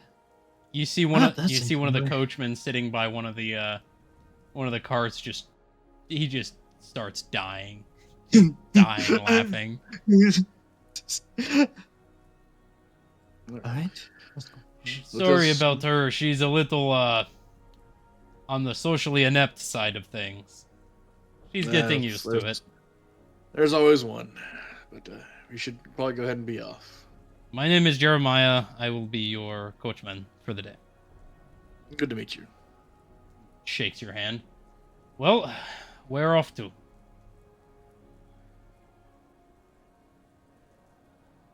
What was the name of the specific?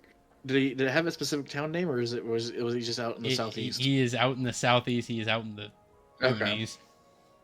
Head with the bits. Yo, No, we had 100 bits for the we had a- taxi. Unfortunately, it's not specifically named. We are heading to a quest location, kind of southeast from here, out in the boonies. Do you have a name? I know some of the guys that live down there. Yes, Gerald Thinmeyer. Oh, Gerald. Yeah, I know his place. I can get you there. Yes, we're heading to there. We picked up the quest that he had posted. Yeah, he's a good guy. I heard he was having some trouble out there. Yep. All right. Well, no time's better than now. Yep. Thank you. No problem. We'll hop in, and the cart begins to arise into the air. As you all begin to fly to the southeast. You begin curling off.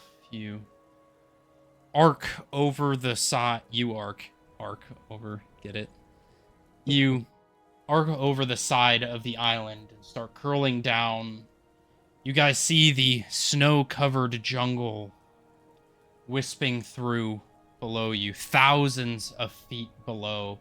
You're passing other floating rock structures in the air, curling through over 2-3 islands.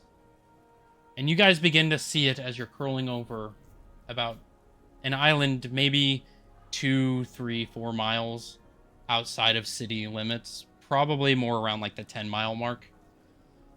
You see what looks to be a massive line of trees that has just been slammed down. You begin to see the roof of what looks to be a massive barn that has just been cratered through.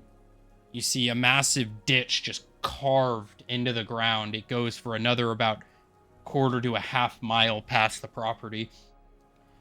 Well, if you look down there, that's Thinmeyer's property. As you can see, he got hit by something pretty big. Yes, and that is what we are here to investigate. All right, where do you want me to land? Closer to the house, away from it? Closer to the house, somewhere in between where the barn and the house is, probably be best. All right. Sure enough. I'll head down there. He begins flying down towards the front side of the property. You guys begin flying down. You see massive farmland. It looks like probably about 50 or so acres of farmland. As he begins curling down to the front of the building, he begins to speak out to you guys. So, looks like Denmeyer's not here right now, but I think we should be good to let... And his voice just cuts out. Is he still alive? Do you peek out the front of the carriage? Well, yeah, obviously. Yes. You open the front side of the carriage, and you see all that's left is his legs. God damn it. And you see the whole front side is just scattered in blood. There goes our liability fee. Yep. Oh boy. And as you guys see this, you see the Dragonelle start curling down towards the ground. And as you Raylan, do you think you can help out? As you do, you look up and you see a white light shining from the forest as you see a beam of light similar to what you had seen before. What is your guys' passive insight? Oh, insight. Oh, that's interesting. 14 12 for for Ark. Valen. 12 for Valen, 14 for Ark, 15 for me. 15 for Otis, Yep. Yeah. and Yerk. Give me just a sec. 11. 11. Most of you notice this. The light wasn't aiming at you. It was shooting past you. And as your brain starts to tick down, trying to rationalize this, you guys begin to hear a sound coming from the clouds above. A loud screech. Of course. As you look through the window, as you see a Banshee Hawk flashing past your carriage as it's careening to the ground. You see more of these beams of light shooting out from the forest as you hear this just screeching growl. And as you guys look up, you see sound waves coming through the clouds, coming straight towards you. And dive bombing towards your carriage, you see the large face of a Banshee Hawk coming straight towards you. And that this is not good. is where we are going to be ending tonight's session. Fuck you. Cosmo I wanted a bottle of the Banshee Hawk. Who will? Mm. Ooh, good stuff.